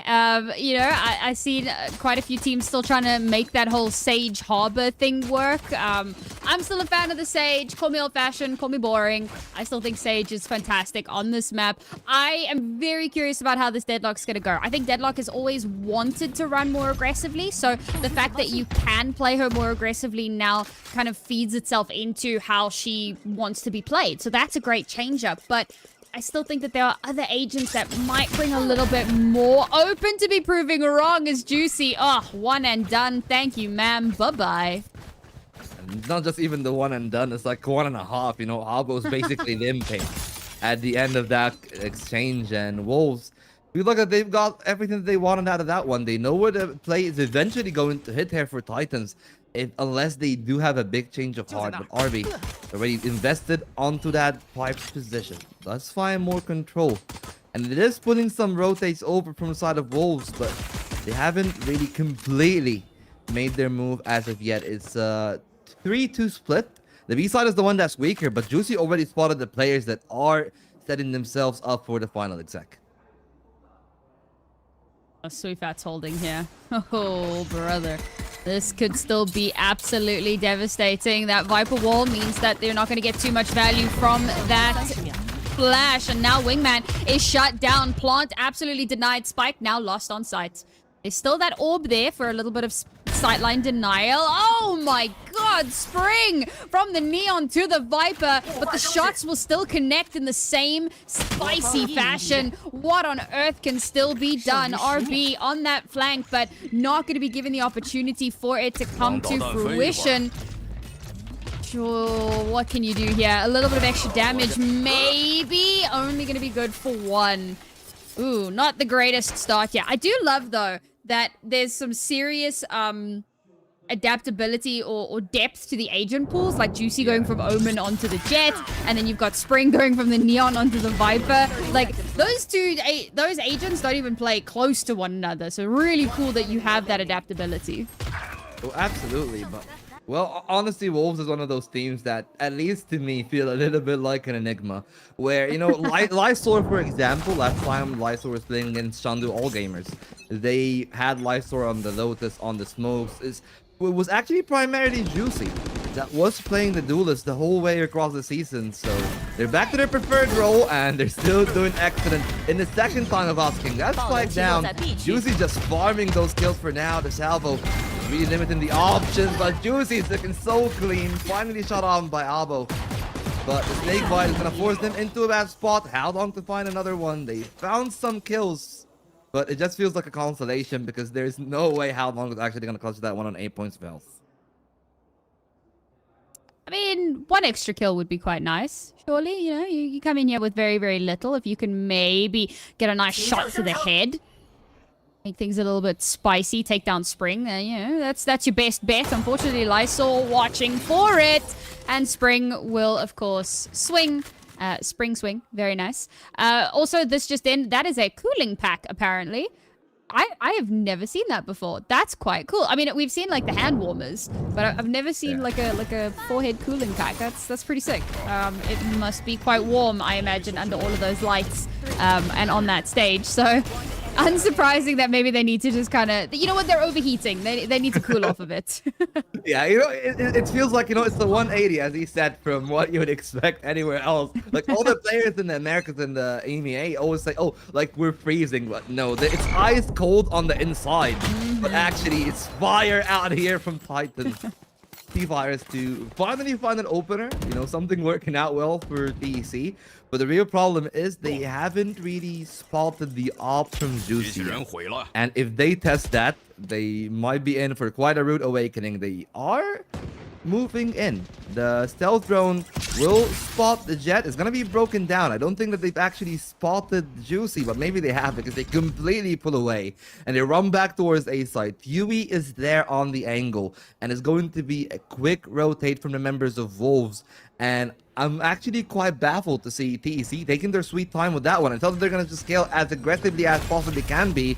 Yui almost caught there by the graph net. Luckily enough, they're able to back out, but TEC got themselves the side itself. Coco to plan down a spike, and it's going to be a 4-on-5 in that retake. Oh, and that Molly doesn't really, like, it denies a bit of space, so that's going to help that spike to actually get planted. Now, have to retake with only 3 players. It's going to be difficult. Juicy going to be able to get one, but unfortunately, that high-low setup gets completely shutted out, and Juicy's just going to have to save this operator, hold on to it for another round. Instantly, Titan, guns in hand, they turn this round, or they turn this map back into their favor very, very quickly. Oh, and no operator save allowed. It's a great hunt. Yeah, it's an excellent hunt as well. The rest of the team are going to be afford to buy up. There is still the Blaze Storm, of course, on Juicy, but that is a massive takeaway. On the other end, you know, the AWP being taken away. The initial opener there from T-Virus is excellent, but it was really the fact that they were able to utilize their utility to actually deny the play from Juicy, who was in a good position early on in B. And the stealth drone basically took that one away, and then the instant rotate was such a good call. They beat the timing to Wolves. I was just a little bit hesitant. They're actually going to slow down even further to the extent that Wolves are going to catch up in their rotates, but just about made it a little bit faster than the defensive side. And now they got themselves their advantage. The Blade Storm out there, they got the full rifle set up, and they're 2 away from the Armageddon. So if Soyfat is actually able to find a good start here on this round, or able to at least fish an orb, things will go well for them. But for now, Titans seemingly aware that there should be a little bit of some sense of urgency on the side of Wolves. They're playing this a very patient game, but now they might be hunted. T-Virus, luckily enough, escaping away with their lives, but they go in for the re-peak and they pay the ultimate price for it. Oh, these jet knives have been such an issue so far today. They'll continue to be that way. All right, well, let's see now. So losing a player early on in mid is a little bit of a troublesome situation to be in, but they've got a bit of a split happening here. They were getting a bit of info over towards B, but with Deadlock now having taken so much space in towards this A site, that's going to call over that rotation. The wall comes out, barrier mesh, So that's going to deny rotations to come in. But unfortunately, you can still shoot through it. Not if Abo shoots you first. Shuts down Lysol. And that's going to once again allow that plant to come through. But the Blade Storm continues to be a problem. A quick double kill for Juicy. How much more can he get done? Make it a fourth. Can he get that? Yes, he can. Straight to the dome, baby, with the fever, and he is cooking. Pull it off, Juicy. What the hell was that final shot? Of course, emphatic to find that ace, but it was really the beginning of the end there when T-Virus went in for that initial repeat. I felt like they were actually lucky to get away with their lives, but they went for a repeat again. Juicy had the support of their team on the post plant. A lot of the util actually absorbed from the initial peak from Abo and the rest of the team, but it's absolutely beautiful. We're speaking of the individual levels of the players. Juicy completely stepping up to that plate, and with that ace up to 11, just in 4 rounds of that game. Goodness me. We would say this is a fragging map. This is where, you know, he gets to show up and to be that fragger that his team needs. Absolute fantastic. And what's really, despite the fact that Titan had won a round, very next round, bring it back under there. So that's going to kind of hamper economic make it a bit more difficult. So now we're gonna... Oh no. Space garnered, but is it enough? Utah will get his first on the round, but unfortunately does get traded out. This defense is much stronger here on this A site. The utility did not get the value. They waited it out. They pulled back. They held on. And now Haodong once again left alone to fight off the encroaching wolves. What can he do here? 1 kill would be fantastic, but it seems unlikely. Well, it's a bad precedent though for Titans. 2 times they've attempted to hit the A site, and both times really did not work out that well for them. And the 10 there on the peak. It's a little bit wild from everybody involved with Lysor. Going to clean that one out. And in addition to the bad precedent of the slight hits not working, the annihilation completely whipping there. It's something that they're gonna actually have to work on a lot more, because the power of the annihilation is not only just in the area denial, it's actually in clearing out positions where they know people usually play. They use annihilation a little bit too early. Yeah. I mean, wow indeed, you know? Like, wow indeed. That was such a good round from Wolves. And this is rough because obviously Titan kind of forced into that previous round. So this round, they don't really have any cash available. Now, Empress is online, but highly unlikely we see that come out in this one. So for now, it's just kind of try to build up a little bit more. You've got Coco's ult on the fence. So 1 little orb there will pip that over. We're very close to a Viper's Pit as well. And not to mention the Armageddon is 1 pip away. Unfortunately, Abo didn't get anything in that previous round, which might have been the game changer that they needed. So for now, it's just try to get some kills, try to get those ults online. Hey, even if you die, you still get an ult orb, because it looks like Wolves are just gonna continue to steamroll through this next round. Feels extremely unlikely anything is gonna work out well for Titans. Maybe T-Virus is able to find a good opener. Never mind. Completely decimated by Spring. Is on for the triple now. They are completely making it look easy. And it's all left onto Albo, who usually I would actually trust him to find the 1, but it seems like maybe Wolves have kicked into high gear and not a whole lot really for Titans actually finding that one. And the comp that is completely predicated on finding those duels and winning them. They haven't been winning any duels, whether it is on those sheriffs or even on the rifles. Yeah, that's been really problematic, right? I mean, this is the kind of map where you have to be winning your 1s, and it is Titan's map pick as well. So it's a bit rough to see that they're not actually managing to get much leeway. So of course, a very important timeout here, because something's got to change. If you're not hitting those 1s, there is some strategy that you can still utilize, and the most important part of that is to try to isolate some of these 1v1s. I think they're getting caught out in the open far too often. They're getting caught in crossfires too often, and it's very difficult to win when you've got like 3 players aiming at you at the same time. So really what they need to be doing is using their utility to try to isolate 1 or 2 players away from the rest of the team. If they can then win those duels, get the numbers advantage and pivot off of that, they stand a much better chance of converting that into a round win. But as it stands right now, Wolves keep getting the opening frag, then they get the follow-up, and at that point, like, you're just kind of floundering. We need to start seeing more openers go in Titan's favor. Yeah, absolutely. And well, the openers actually for Wolves is the real problem here. And maybe Juicy is the one thing that you really want to shut down, but on the operator again, a lot of money in excess. They're going to be able to rebuy it anyways next round. The economy, though, not so kind on the side of Titans. So they'll need to start switching things up. They got the Empress, they got the Thrash, and the Armageddon as well. But they can't afford to let loose another opener here. Juicy station on the angle. They pulled them back momentarily, but they still want to commit to that push. The Lear doesn't find the connection onto Juicy, but Juicy doesn't find the connection back either. And they are stationed at a tough angle for the Jet to clear, but they're gonna find the first shot anyways, and it's a complete shutdown on Titans. Even after the timeout, it seems like nothing is working for their attack. Oh, this is rough, man, because they've got Leah, they've got Dizzy, so they've got some sightline denial. They've also got the Viper wall as well, the smoke screen. So there's so much to try to deny these sightlines, and somehow Juicy just keeps finding these picks. Everyone keeps finding these openers, but we're going to try to re-aggress now. They force Juicy off of his angle. Haodong finally finds some magic here, pushes straight through onto the side and gets 3. That's a little bit outrageous. Now, of course, we're going to get that spike planted. Thanks, little bro. He's doing the hard work. MVP, Viper's Pit to come out now as well. A lot invested into this round. But can they maintain? It's a 3 versus 2. It feels so doable. And it's got to be said, bruh, this barrier just will not give up. And it's got to be said, the 2 players that are left in this clutch are 2 players that are having a bit of an underperformance so far on this map. So if you're a Titan, you're preying on their downfall, and down they will fall. Finally, after so many rounds, Titan will come back in.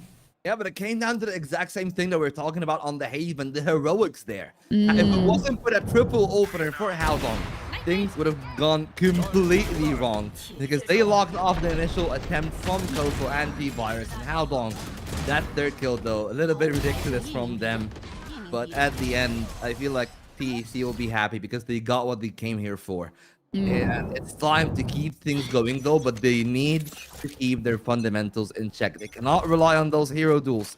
It's their op again for Juicy. Though they anticipated the second time of asking, I feel like it seems to be the case. And the Lear this time is actually positioned for an op at top of yellow. And they don't peek it, but it's gonna be Juicy again to find another one. The problem is that Juicy just doesn't care. He genuinely, there is no respect. Okay, Leah, cool, reposition, get really close, fire off a shot, dash away, whatever. There's literally no concern. He's done it again. He's gotten another one. Okay, now T-Virus has managed to pull out that Empress, managing to get 1, but suddenly with RB so dangerously low on HP and now no longer on the field, T-Virus had to somehow clutch that, and in a 1 versus 4, it wasn't going to happen. This site is, or rather this map is just completely locked down. Yeah, and it feels like that there is no real way back in for TEC. That's the real problem. They went to A, they couldn't even get the spike down without suffering casualties. B seems like to be more or less the same. And if you're in that kind of situation, you really are hoping to try to flesh out your playbook.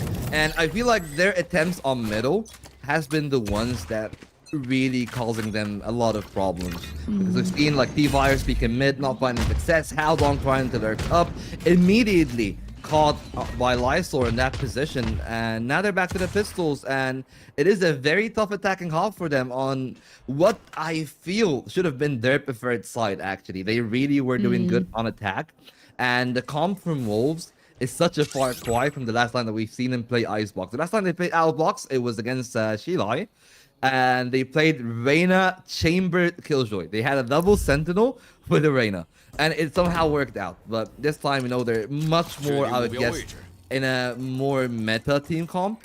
Still working out well for them. It's just down to TEC to try to deny that Viper's Pit this time. Yeah, well, that's not gonna happen. The Viper's Pit will still come out and...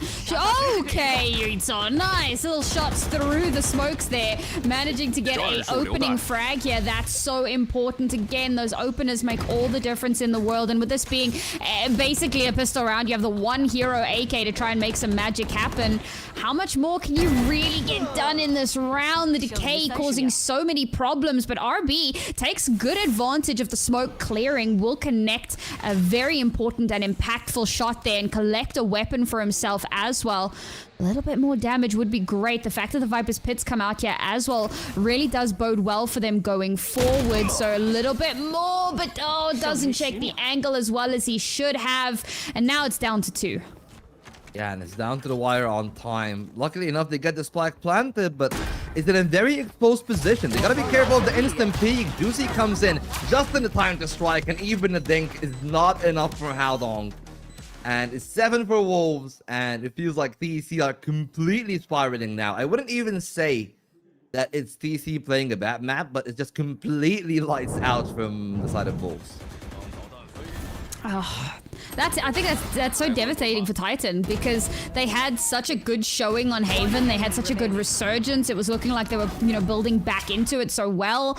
We come through onto Icebox and they've just been shut out round after round. You were talking about the problems in mid. Well, the problem with Icebox is that mid control becomes relatively important, not necessarily for rotations like on split, but more so for just your own map control, for getting in behind enemy lines, for having that little bit of extra space to work with. And if you're constantly losing out that battle in mid, what hope do you have? They're not really shutting down sightlines effectively. They're not taking map control effectively. It feels like, so they've more or less abandoned the mid point.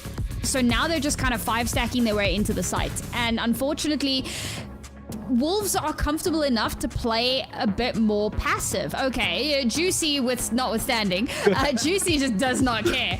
But the rest of the team are fairly confident to just play a bit more passive, wait for you to use all of your utility, and then re-flood the site. And if you've got nothing to deal with that flood, you're just gonna get overwhelmed entirely. Yeah, and pretty much, you hit the nail on the head there. And I feel like I never really say this in the tier 1 level, but this is the case this time of asking. There is no regard for what the counter strat is from TEC. It's just, I'm playing my own game.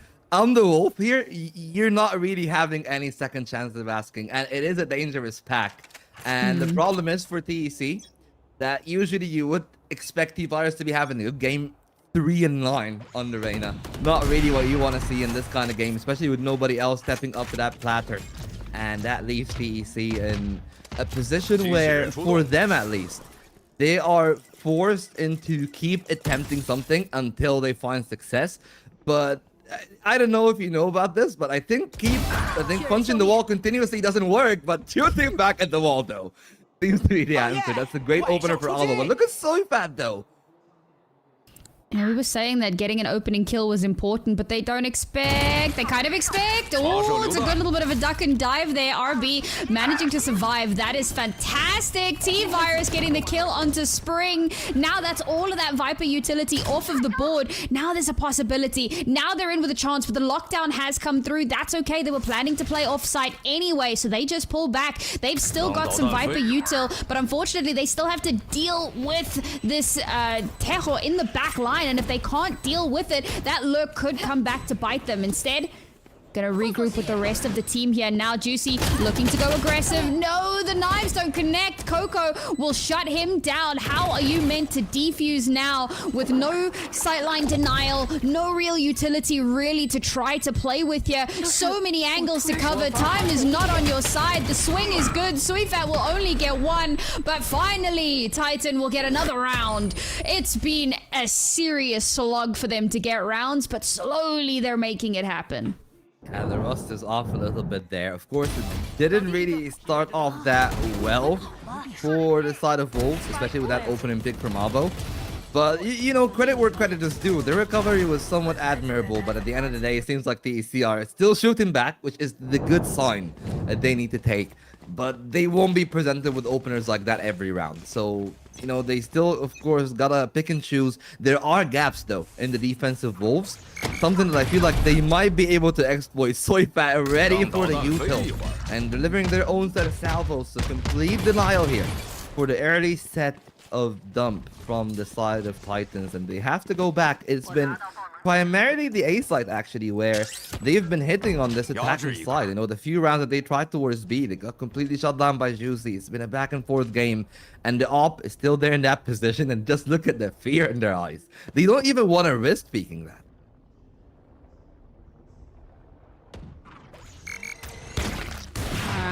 Nice little bit of flash happening there. Juicy's gonna get forced off of his position, but Titan don't really take full advantage.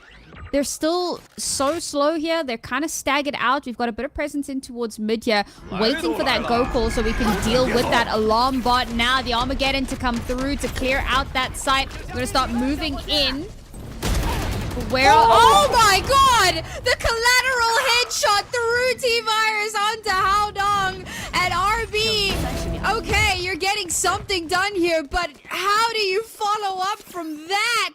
With only 2 players left alive here, the call has to be to pivot. It has to be to turn tail and run. Moving over towards this B site. Now they have to try and somehow 2v4 this, but Yuto's here. He's ready for it. Little bro is going to get shut down. Okay, cool. Caught in that ultimate now. Can the teammate be saved? No, they can't. Bonk's not going to be able to be denied, but Abo's now left all alone. 1 versus 2 has made it doable, but you have to separate these 2 players and doesn't realize that Spring is above him. What an outrageous round. There's no way you do it to them like that, Wolves. Nah, unfortunately, I don't think it's even like Wolves in total. It was just Juicy completely shutting it down again because it was everything done right for Titans that peak. And that was the one thing that went wrong. The timing on the drop of the rope, and you know, the one real thing that I feel like we need to highlight there was the positioning of RB, because RB was completely alone in that B site. He got such a good advanced angle, but then it completely gone to waste after they went to the execute in the A site, and that has been one of the big problems in their attack. That usually you either see RB or Haodong trying to go for those lurk plays, and both of them have been met with Wolves ready, prepared, and keeping their angles. So while there are some openings, and that was actually an RB getting a freebie site, the commitment onto the A site itself and then RB not doing anything off of it is just the problem that TEC had to fix. But now they don't have any more time for fixing. This is the final round, and I feel like they really need to get an 8-4 if they have any chance of actually winning that pistol and then converting us into that split. And let's face it, with the buy that they come in here with, if you can even really call it a buy, Stinger, Spectre, Sheriff, 2 rifles, it's not ideal. No ultimates online either. They used so much in that last round, and it was so close. It felt like it was doable, but it gets snatched away from them. Not even at the final moment, man. I feel like that collat is such a momentum killer, even when you're managing to find so much space. Now Juicy, we said it, he doesn't care. Well, this time around, he is forced to care. Forced off of his angle. He'll just find a new angle. Swifthat just walks straight into them, hands over a free rifle. And T-Virus will say, well, thank you very much. They've pulled over some rotations. Meanwhile, space is being taken over towards this A site. Arbo with Haodong in tow have done this before, and they've shut down Spring. So now, again, Viper utility offline. This should be a plant. The barrier mesh is in place. We've seen this story before. Can they make it work this time? Good one from Arbo to try to find it back. It's on to Juicy to escape the Thrash and maybe try to work something from there. Thrash is still held onto screen. They got the angle, but Yui is going to force an initial peek. Vision for a kill, but they only presented with 2 players in to deny any chance of that. Now it's all down to Juicy, and Juicy will instantly be popped by the Sheriff. It's going to be 4 for TEC, so they got what they came here for. But the real problem starts now. It's either they get the pistol, or it might be a complete bust for them in the second half.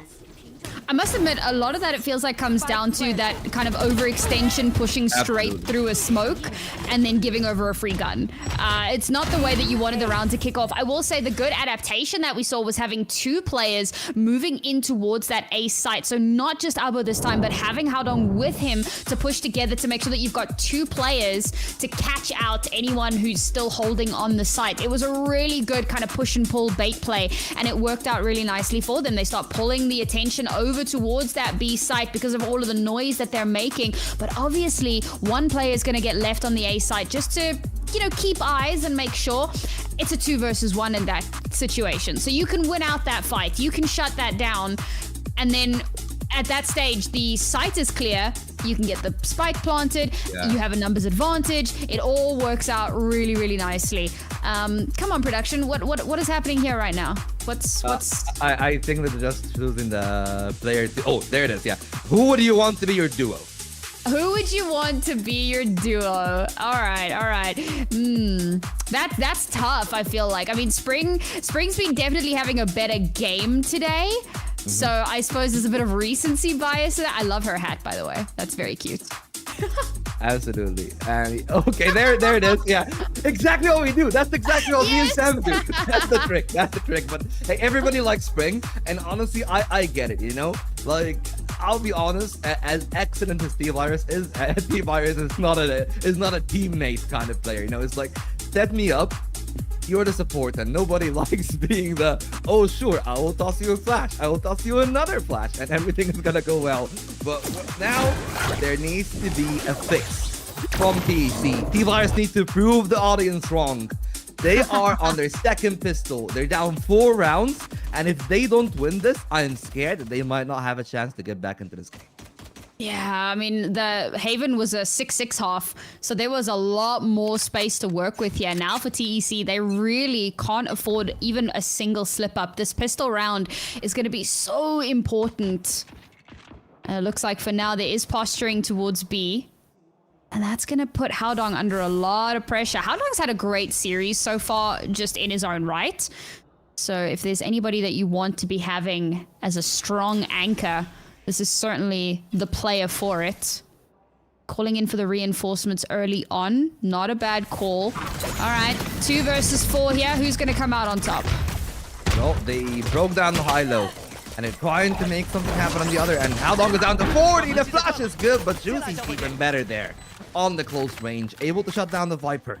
Advantage over to the side of Wolves. They got the post plan ready. 3 players off. You got the Taeho, you got the Viper, you got the Gecko. They don't have util, but they're just going to be biding their time. It's an attempt from the side of TEC.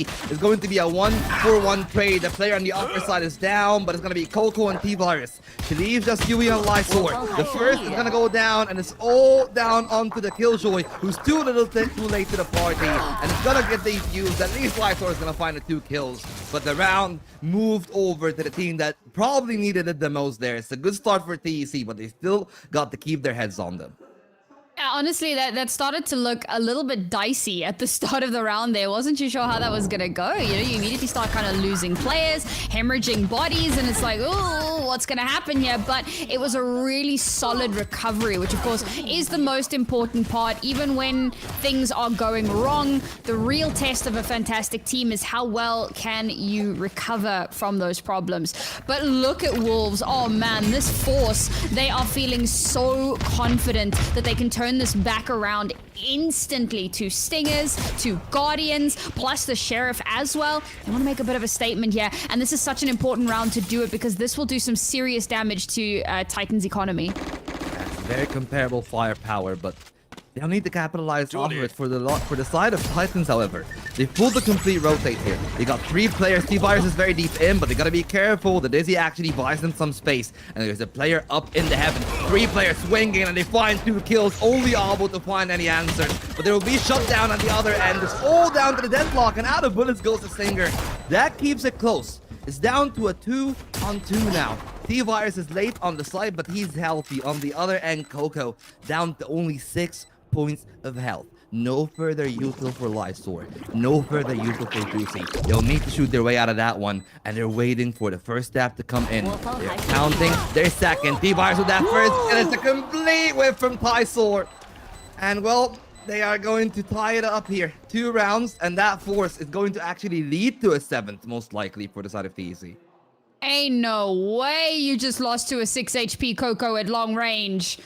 Oh my god, that is devastating. Should have won that 1v1 every day of the week. Maybe just heavily under pressure there, feeling a little bit stressed out, but oh, you needed to win that, man. Oh, And it wasn't even the cleanest, yeah. It wasn't even the cleanest on the other end. That one must hurt. The long range Spectre. Oh man, that's dirty. That's dirty. All right, well, unfortunately, that force did not go the way that they wanted it. Titan going to be feeling so good. Yes, they have to reinvest, but they did so much economic damage. Oh my god.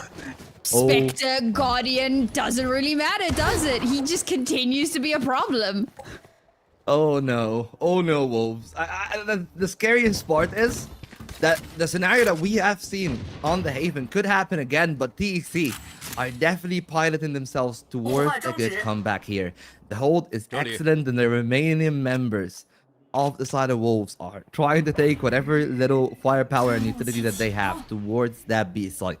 It's a very passive hold from Haodong, and I actually do see on the minimap RB close behind the angle on A if they want to rotate to there, but on the B side itself, it is actually Abo there with the grab net that can completely decimate their hold. If they're able to spot them there on that timing, good first shot from Abo. They have to pull back, and they've evaded the grab net, but that basically means they're out of commission trying to find a trade. Instead, it's going to be Soyfat and Lysor. Not spotted by the wingman just yet. Now they are. The attempt is not good enough, unfortunately. Coco might be on for the quad and will be on for just that as Wolves crumble beneath the might of the Gecko. Ooh-wee. All right, we're seeing that resurgence. This is good from Titan. You know, we said pistol round was going to be important. Well, not just pistol. They get the conversion as well, and we get that snowball rolling. And okay, yes, it is an anti-eco, so you kind of keep that in mind when you're seeing these crazy multi-frags coming through. But to make a dominant performance here, that it's going to do a lot for the mental for Titan, just to keep them in this, because now the deficit's only at 1 round. Now they can extend their bonus. This is normally where you would be buying rifles, but because those last rounds have gone so heavily in their favor, they don't have to reinvest yet. Even if they lose this round, they'll still have money into the next. So there's that slight little bit of comfort knowing that you've got a bit of padding, a bit of room to breathe. But I think that for them, the pressure is still very much on, because remember, they're still 1 map down. Losing this map here is kind of the end of the line. Absolutely, and that's why they find some solace in actually having the thrash onto Coco, but T-Virus cannot afford to lose that duel. You can hear the drone.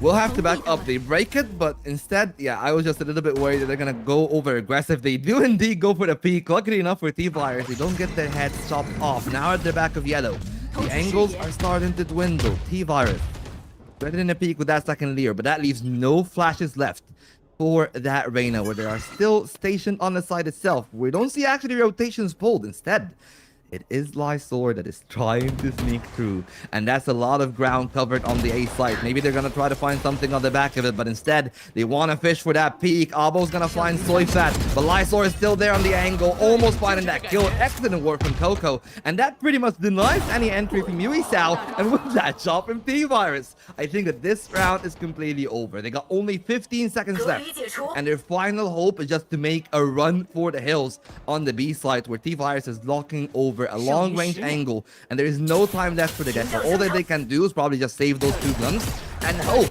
that maybe they can use it to spearhead an attack in the following round. Oh, this is devastating for Wolves. I mean, to have had such a dominant first half. And it's interesting to me that both of these teams are doing so much better on the defensive half. You know, generally speaking, attacking halves, particularly with these kind of more aggressive style compositions, typically oh my god, bro, that drive-by was nasty. So it is surprising that it really does feel like a defender's paradise right now. However, it's certainly not paradise at the moment for Wolves. They have lost so much control throughout this second map. And really, I mean, I'm seeing kind of flashes back to Haven, but it's a bit worse because, so on Haven we ended 6-6 and Titan didn't get a single round for like 5 rounds, and we were really concerned. Now, it's been 4 rounds back to back where Wolves haven't managed to pick up a single round, and that's brought us to an even kilter. So all that buffer zone has now completely been obliterated. So this is the perfect time for that timeout, because what do we do now when we've lost so many rounds, when our economy has been damaged so severely through these rounds because we've maybe been a little bit overconfident?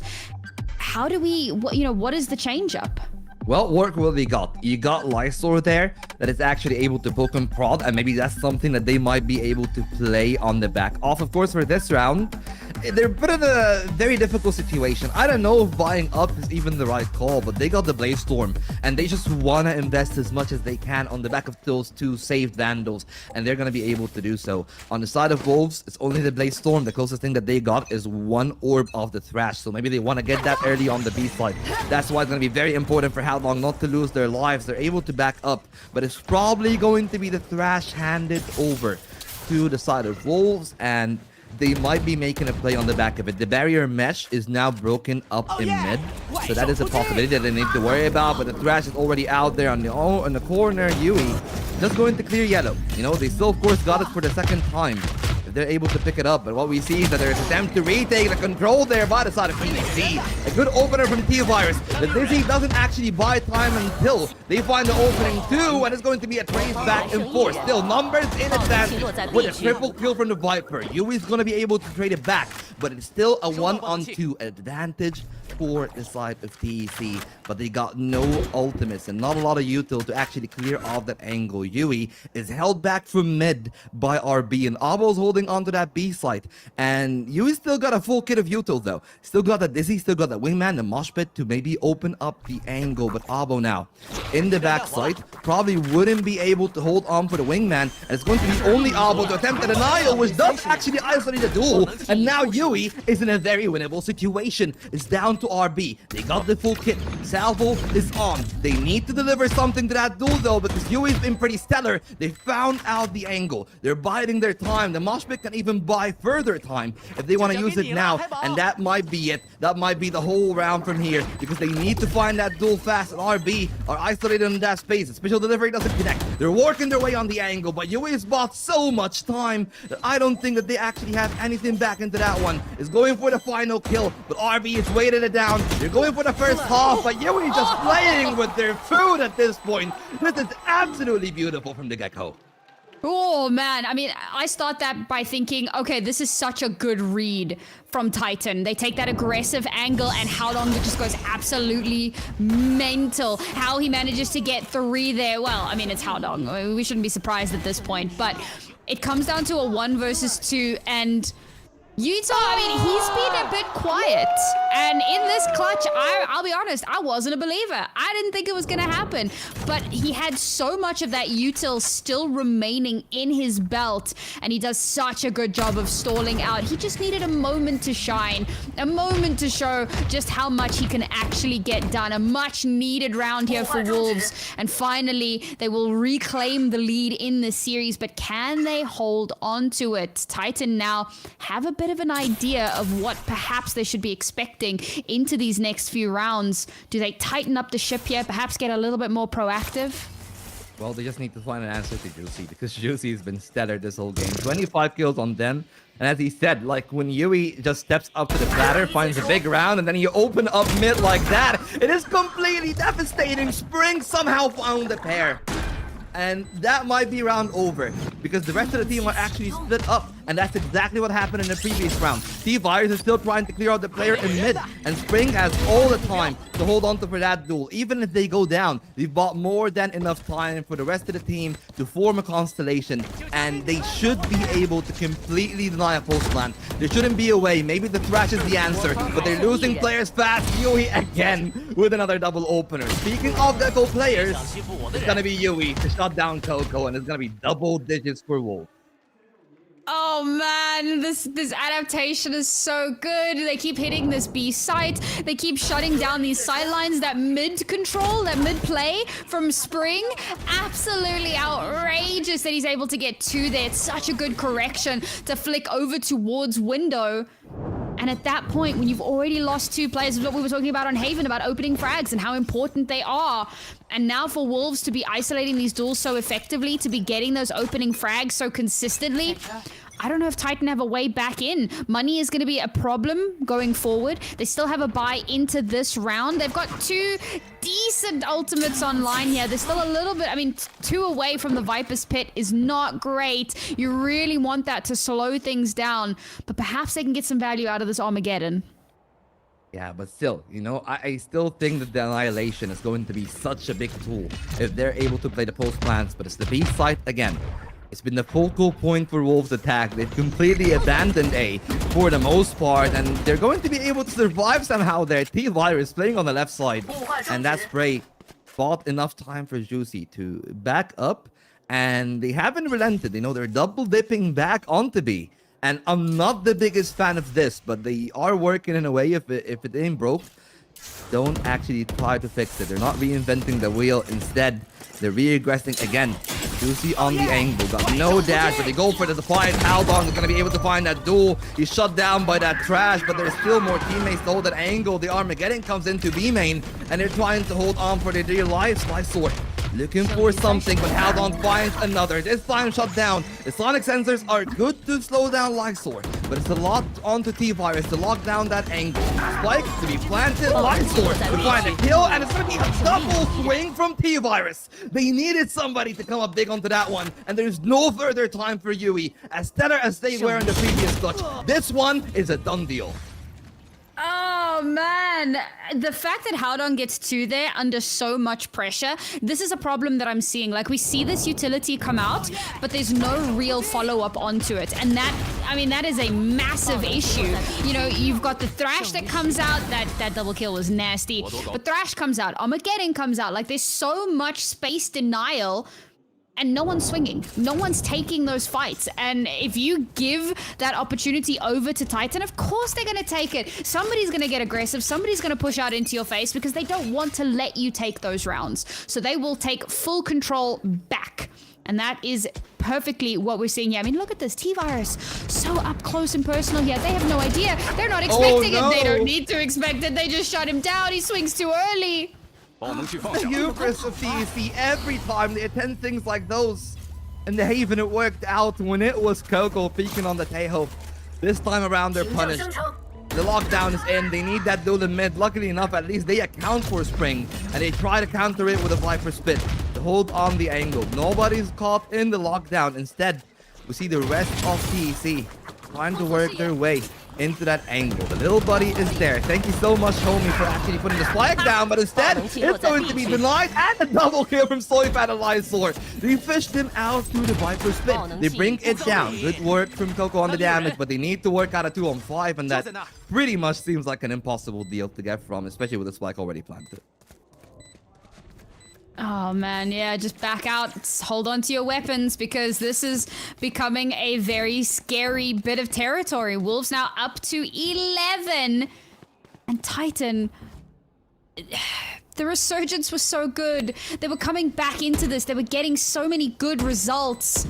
But to have allowed Wolves to get this round so cleanly with 5 players still left alive, and they didn't use very much in this round either. They just kind of walked onto site and shot people, which is problematic, that they're able to get so much value so easily with so little kickback.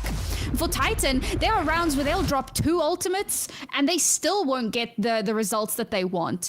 This is not a good look from a team that came into this, maybe not necessarily a favorite, but certainly not an underdog. Like, we really expected a lot more here, and unfortunately, it's been less than stellar. Well, the name value from Titans is pretty much in the namesake, but the real problem for them is what we have seen. They pretty much lined themselves up like dominoes. And if the first piece falls, everything afterwards absolutely is demoralized. That death there from T-Virus early on in the B site completely opened everything after that. You know, you open up a lot of space, the rotates take even longer as far as the time is required. And they might be just putting the nail in the coffin now. Haldong again. How many times have we seen Haldong just find some absolutely nonsensical kills there on the anchor? T-Virus still there on the back of the site. and they have pulled some rotations. They might swing off the back of the Sonic sensors. Don't do that at the first time of asking. Trying to buy some time for T-Fires, where they are now accounted for on that yellow box. And how long will the angle, the Armageddon, will pretty much make sure that T-Virus is dead to right. They try to swing out, but two players out from the side of Wolves take that one in. They got the advantage, but the Annihilation is trying to pull them back, and they keep the Gecko alive. Instead, it's Coco to find the answer on Soyfat. Oh man, this has gone from bad to worse. It's another round where you invest so much and you're just not getting the value that you want. Now they've managed to at least get in onto the site now. Lifesteal trying to play tip with the Spear Spring. Good for one, but they line up and they just get battered and bruised as they try to make their way onto the site. And I mean, this is devastating from Titan because they give that space over. They're like, yes, step into my lair, said the spider to the fly. And as soon as they step in, they just get decimated from every single angle. Every time it feels like Wolves have found an a way of ingress, some way to get back into a round. It gets snatched away from them. Was that a high five hit fist bump? That's fantastic. Yeah. I love that mood. It happens to the best of us. But yeah, it is pretty much the mood out there in the TEC camp. And it's good for Wolves that they still have a second timeout, actually, that they're able to capitalize upon here. Because one of the main problems for Wolves in the few rounds that they've lost ever since they moved over to attack has been, I would say, that they're pretty much stubborn. You know, they double dip on the slice. They take a peek into B. They don't find a lot of value. They don't cool it off. Instead, they wait like 5 seconds and re-peek again. Yeah, and I've seen a lot of like dry peaks as well, which is always problematic. Like if you're not using that utility, but this is what I've been saying, man. You'll get the util come out. Where is the follow-up? Even in that last round, the Armageddon comes through. Where's the space? We're not taking control of that. We're not like using that as a springboard to turn it into a round win. Instead, it just kind of gets utilized and then falls to the wayside. You know, at a point, it's like, if you're going to be using this agent, you've got to be using the entire kit to its full value. Yeah. Going to need to see some sort of a change up now. Titan only one round away from evening out that scoreline. We came so close to overtime on the previous map. I'm scared, Sam. We've seen that before. How many times has T-Virus been posted up very aggressively so? They lose their lives and the round completely collapsed. It might be the case again. Luckily enough for T-Virus, they live, but only for a few seconds. And the tail as old as VEC itself. Every time they go into the find the peak, but each and every time they're just accounted for. It's excellent anticipation from Wolves, but that is just disastrous from TEC, if I'm gonna be honest. Yeah, it's problematic because, like, they just get run down. That's the problem. You're on your own. There's no one to back you up and to help you on the retreat. And they're just going to run you over, especially when they know you don't have util. Now, RB going to try and go for something similar here. Spots like KJ's head can't connect, but finally, it's RB with a beautiful spray down. Spring now trying to keep things doable, trying to keep it winnable. Yes, the Viper's Pit comes up huge, but he can only get one. It's all down to Sufat. Low HP on RB. He will clean that up, and it will be Wolves taking us onto map and series point here on Titan's map pick.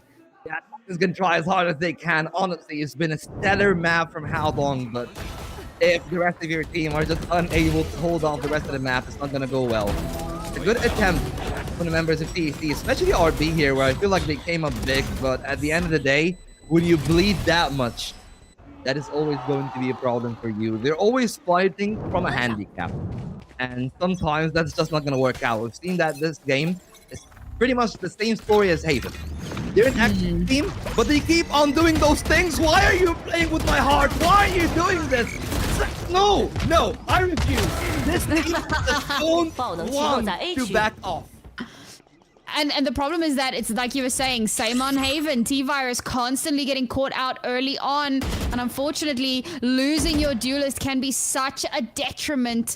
And they've lost one of the only flashes that they have. So it makes it that much more difficult to keep taking space. However, Wolves now making their way in towards the site. The smoke screen's going to come up to deny a bit of that space, but now Armageddon to come through to try and stop that push, and it's beautiful. It's placed wonderfully, and it's going to slow down Wolves, but is it going to be enough? There's still just under a minute here. Util to come through the salvos. Shut down Coco. 3 players left alive here for Titan. Wolves not looking to back down. They're going to keep pushing. Spring with the pixel peak angle. And finally, it will be Lysor to clean up with the final kill of the round. Wolves take this series in a, maybe not a dominant, a very close 2-0 fashion, but they do take it nonetheless.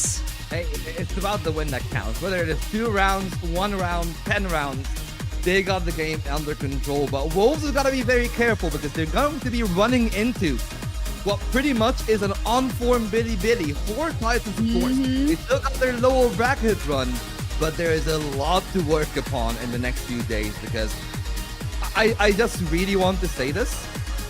This was a very good game individually from them, but aggression, like, it will come to a point where they are living and dying by the blade in these kind of series. Yeah, I think that what's problematic is the fact that T-Virus was having a bit of a rough day. You know, everybody has a bad day at the office. Even the best players in the world have had rough days.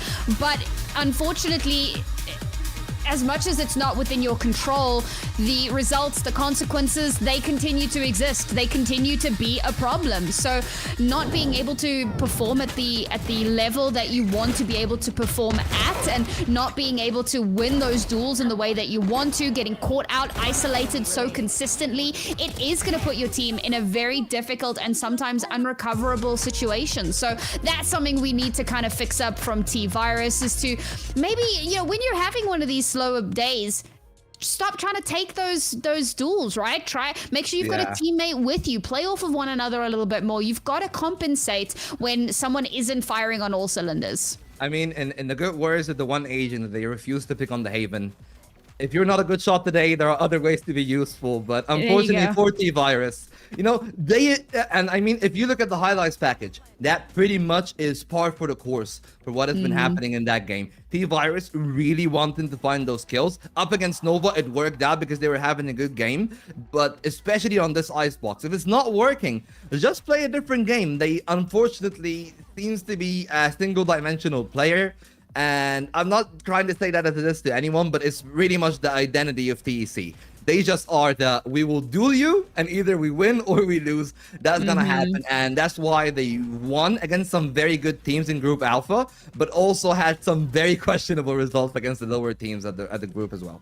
Yeah, and when you come up against a team like Wolves, who we saw it on Haven, we heard it in their comms, they have really good reads into enemy teams, which means that they are planning out their strats. They're thinking about the game on a much higher level. They can win those duels, but that's not what they're, you know, entirely relying on. They're making sure that they've got the best of both worlds. And unfortunately, when you're a high fragging team, that is only ever going to take you so far. And the question now, yes, okay, Titan, they still have an opportunity in that lower bracket, but these are the best of the group stage. These are the cream of the crop. And is that strategy still going to work for them as they try to make that lower bracket run? Now, we do have an interview coming through, and guys, big surprise for you if you haven't been here before. We have live translation of the interview coming at you. Well, I mean, the interview is gonna come in a little bit. Yeah, you know, I'm so excited though. That's the problem. Like, I'm so keen for the interview. Okay, fine, we can look at the numbers. Yeah. And honestly, the interviews are usually, like, you know, quite spicy. In contrast to a lot of the other regions, they're not really shying away from a lot of the personal stuff. If you have ex-teammates talking about the games, and it has been quite a game there from TEC. And I feel like Wolves should definitely have a lot to say about that one, because while it was a good game from them, I feel like neither of those two teams, even the winner in Wolves, probably are walking out happy about the way that 1-1 went. All right, so now we can look at those numbers, and this time around it's actually Juicy that walks away with the MVP. And remember, I was talking about how like really impressed I was with the depth of the agent pools. This man was on Omen on Haven, came through onto Icebox and dropped like a bajillion kills, so many of them with the Blade Storm as well. Just very, very impressive overall. I've really enjoyed watching him play, particularly on this map, and I hope to see a lot more of it, you know, in the future, because the Omen was good but the Jet was nasty. Yeah, and if you contrast it to the rest of the pack, really, TEC, it was a team effort and a half. Everybody is like within what, 7 kills, 8 kills actually, if you account for Coco of each other, between Coco and RB. But it was really Juicy that was the runaway star for the team, because it was a quiet game for Soyfat. And well, at least they're able to walk away with that one, but there's still a lot to work on. Maybe the veto itself, I would say, definitely throws a lot of the teams into a whirl against TEC.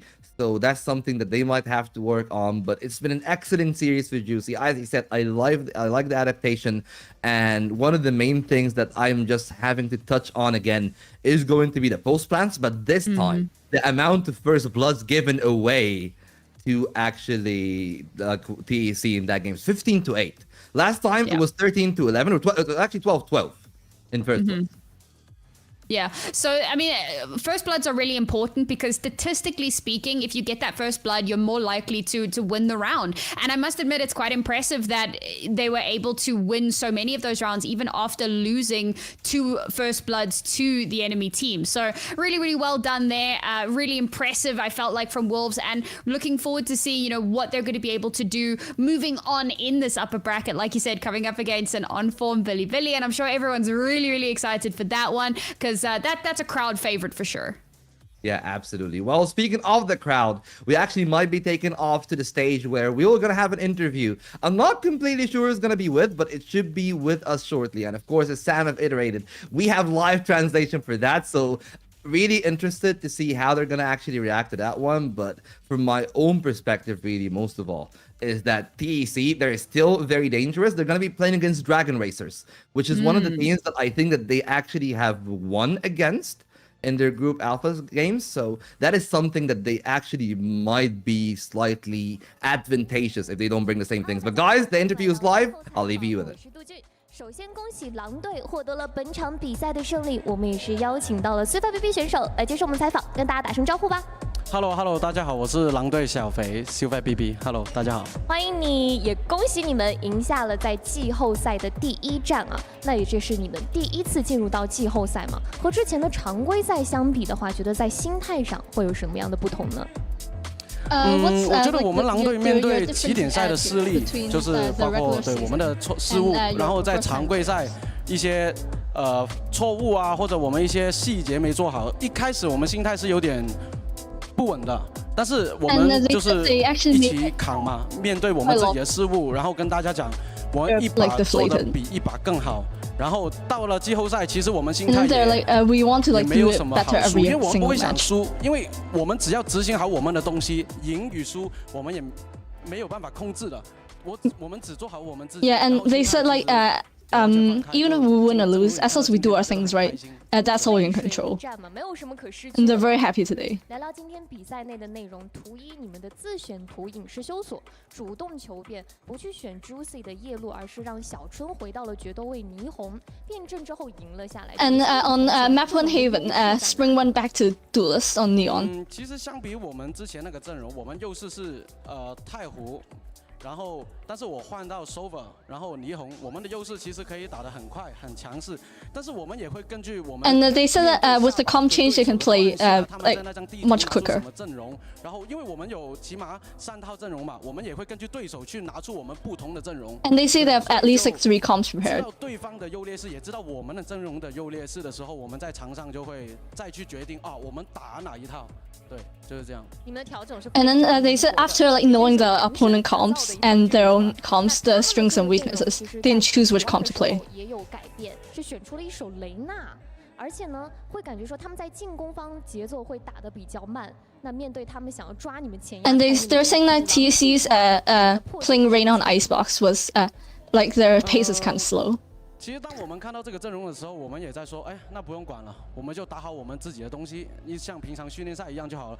那怎么破解它？因为我们知道。And then they said, so how did wolves reacted? They just like play like normal. I was like, oh. 也是需要时间，他也要等。我们就比耐性，我们也有技能的博弈，心理的博弈。And they say they're just waiting out the utility. 到底在不在？那我们就各种博弈嘛，也没有绝对的一定，所以破解之法就是比耐性，当中加一点博弈，互相猜，但是临场也是保持灵活性，保持沟通就好了。看谁先沉不住气。好的，那今天的比赛也看到了，真的队内的氛围是非常非常好的。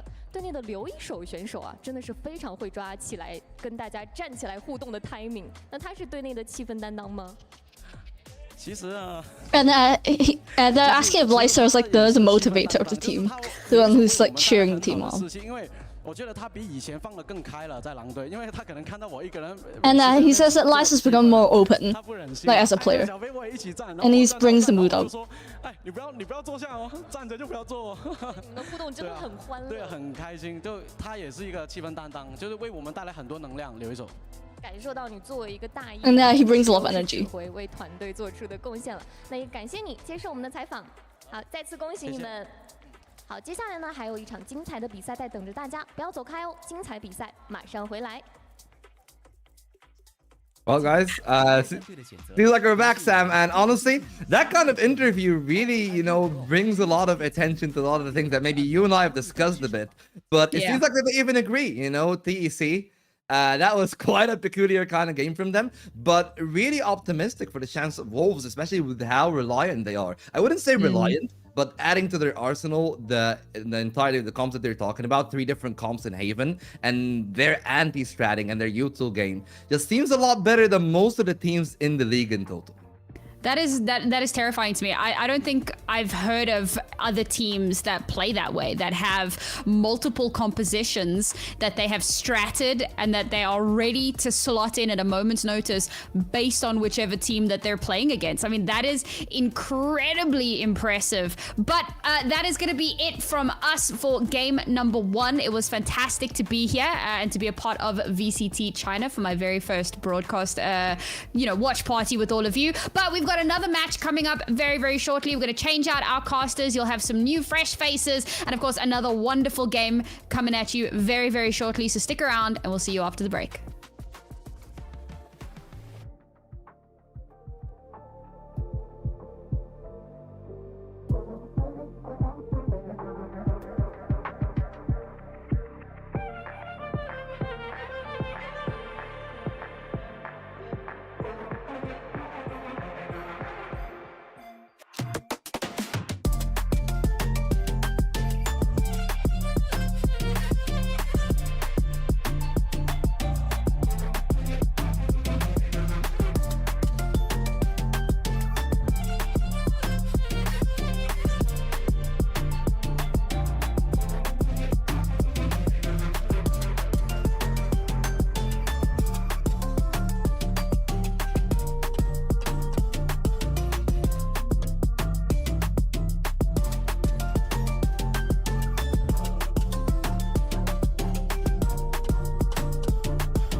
Hello, everybody. Welcome back to Project Horizon VCTC and Community English Cast.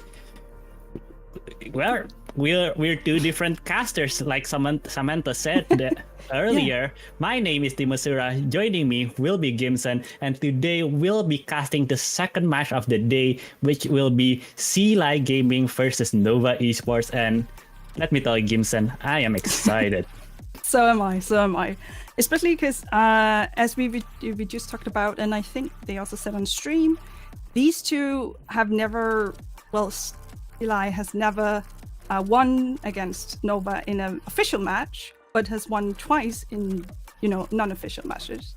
And last time they played each other, it was a 3-2 situation. No, it's 3, but 2-1 situation. Yeah. Well, no, it's not 3-3. Yeah, sorry. Yeah. So therefore, it seems like they were pretty evenly matched, which is quite excited. I really love a match that's really evenly matched. However, we were talking about that Nova's been looking a little rough lately, and therefore CLI are kind of, the favorites for this match, at least.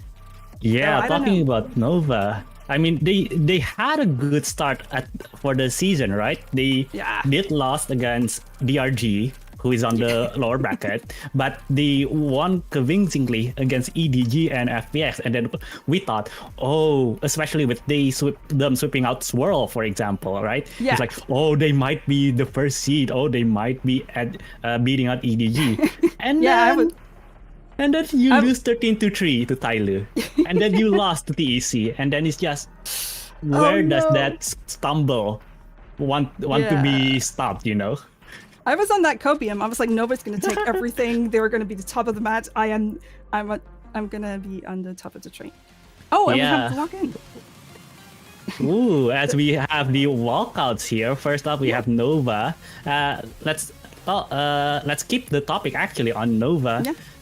The core of the team has been relatively unchanged since they entered in 2024, right? Of course, it's just only Swirl that was swapped out for, I believe it was Obi-Wan,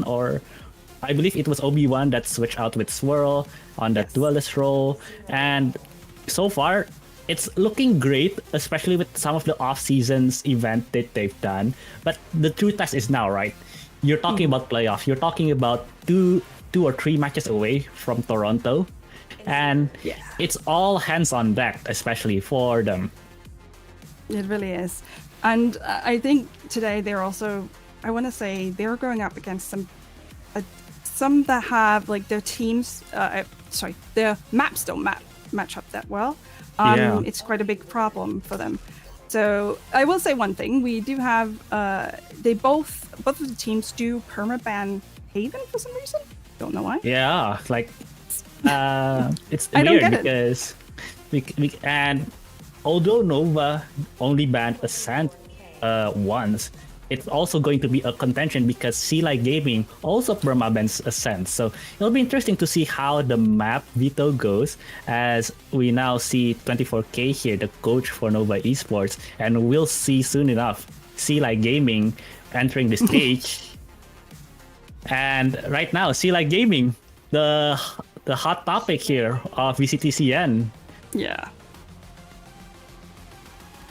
It's... Yep, you continue. It's okay. But again, this is an Ascension team. They just won Ascension last year. We didn't have too much of an expectation, especially with some player changes, especially at the start of season. Viva coming in, for example, and then they just suddenly go 4-1. They only lost to Bilibili in a 2-1 loss. So they're rising. They're just rising.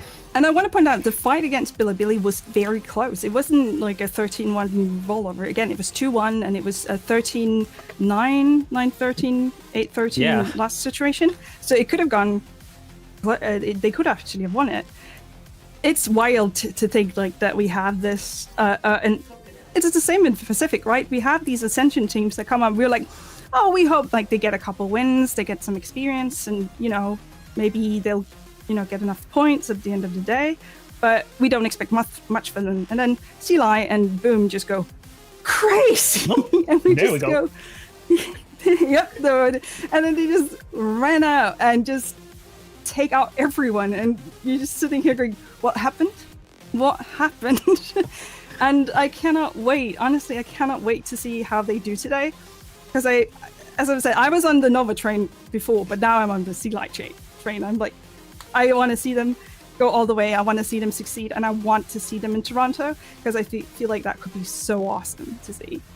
And I don't know. when we talk about XLG, we gotta talk about this guy right here, Rarga. Just the amazing force. Some of the stuff he's doing on Duelist is just absolutely ridiculous. Of course, with Viva on IGL, as well as the support from players like Happyway, like this team under the coaching of Voya, like again, the sky is the limit for them. I want to see how far they are going, especially the winner of this matchup will be facing against EDG, so that will be an amazing matchup regardless of who's going through.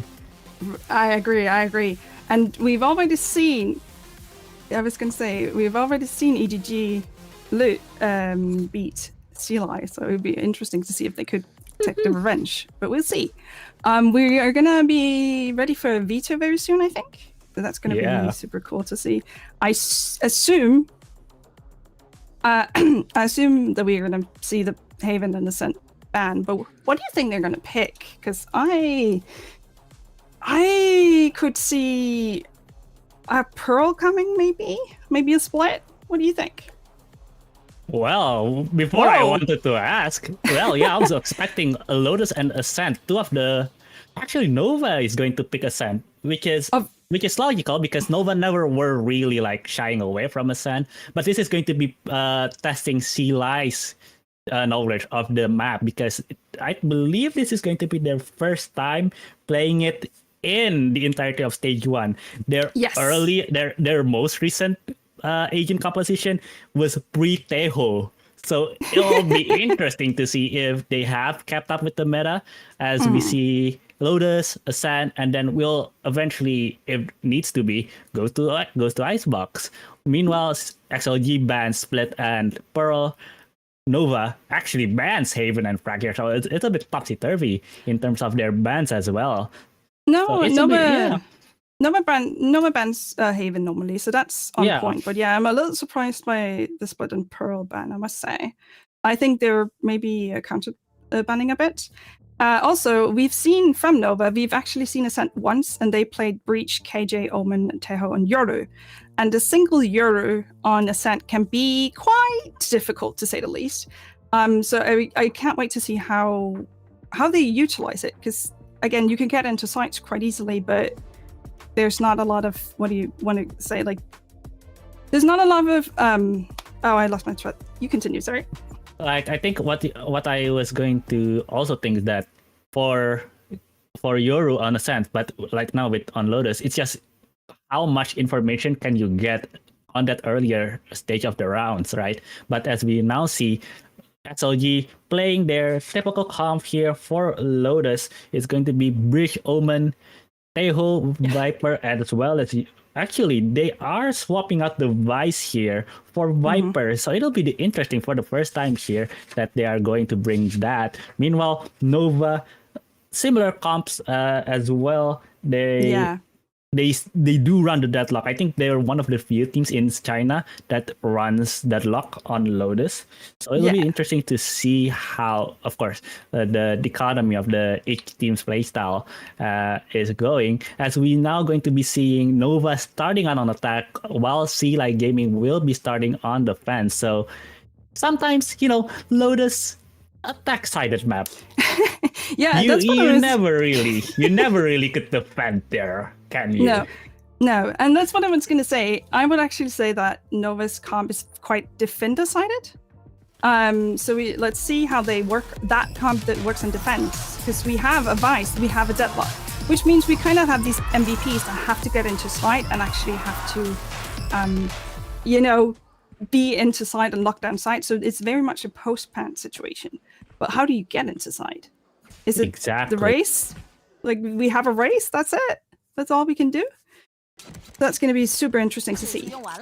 Yeah, as we now start here for our first map here, Lotus. It is going to be XLG on defense, Nova on attack, and we are seeing a B and A split coming out for Nova. But aggressive push here coming in from Rargon to Yoru, but Happyway getting the stuff here. Oh my god! Immediately, Happyway not able to get the 4K, but YOU gets the kill immediately. Azir trading out for that rubble control for Rarga, but he's the only one remaining. Happyway just immediately decimated Nova. No one checked it. No one checked the box. I was going to say that was a beautiful crossfire dead set up there, but because they saw YOU right there, they were like, oh, we're just, push him and not think about Happyway behind the box. And now Izzy is in a 1v3. They have the spike. He has to do everything. And Coconut takes him down. None of it matters because XLG just kicked down through the door, flipped the couch, and immediately grabbed that first pistol win.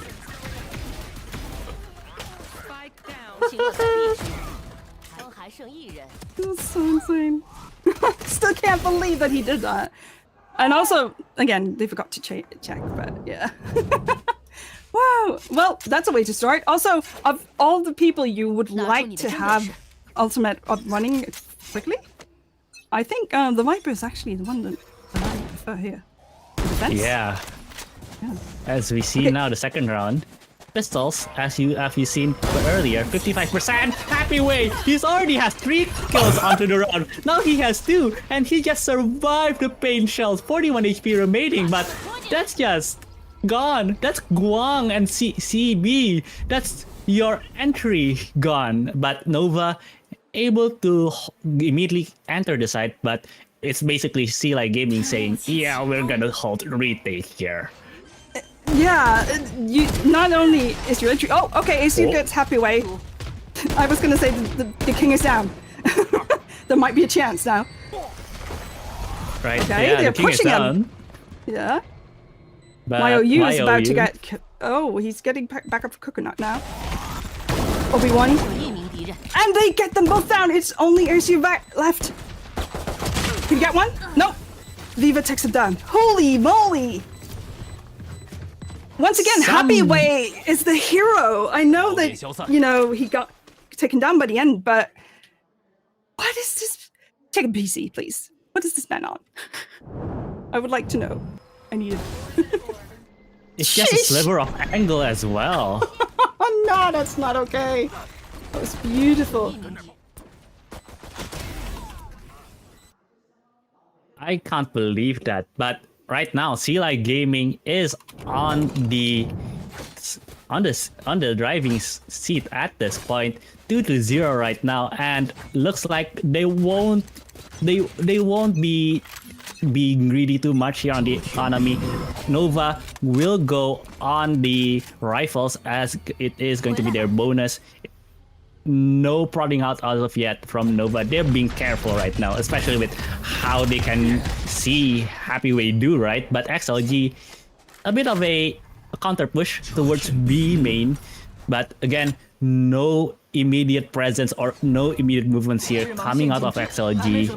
And Nova, they're just slowly creeping out towards B. Yeah, and for XLG, all they want to do here is make Nova use as much util as possible, do as much economical damage as possible, right? They want to take the guns out of their hands. They're very happy with having them waste utility, basically. As we see now, oh my god, entry point immediately gets to Rarga and Coconut there, and Nova gets the site almost immediately. Fault line will be thrown out, but to no avail because of the lesser weapons here from Sea Gaming. Spike has not yet been done, but Viva gets 1 kill onto Guang, and actually 2 here. Also gets killed, but it is going to be a 3v2. Viva only a total of 30 health points here with the 25 from the shield, as it is going to be expected a first round here for Nova, but XLG making it a tad bit expensive for the other side. They would like to take out one more gun, I think. At least, but holy... Yep, that's Happyway, of course. Of course it's happy way. Surely Alright. not, right? Surely not. No, they're not doing it. Surely. Oh, okay, Nova. Wait. Oh, okay. Oh, it was close. How was it that close? She puts him down at the end, but Happy Way made it plausible. Holy. I can't. Not too bad there. If Viva would have stuck it, it would have been a more closer 50-50 on the views, but regardless, I think that Sheila Gaming made it expensive. Oh, yes, they did, definitely, at the end. That was very, very good from them. I think they're very happy with this bonus. Look at the buy this round. It's going to be awful. No, it's going to be okay. Not exactly. No, it's actually going to be okay. But I would say Nova can't buy next round, looks like. Well, it has to be their win here for Nova as we moving on to the 4th round. XLG a bit more aggressive here actually towards Mound, which we haven't seen so far right now. But Nova just stuck themselves towards B, which we have seen before here for the past 3 rounds or so. But Nova slowly considering that rotation towards A, but Coconut, he likes this position by the way. He likes this position on top of Roblo, but he also likes to get himself into that position where he can get caught on it pretty fast as Nova looking towards an empty A site as we are looking for a 5v5 retake here coming out from both teams.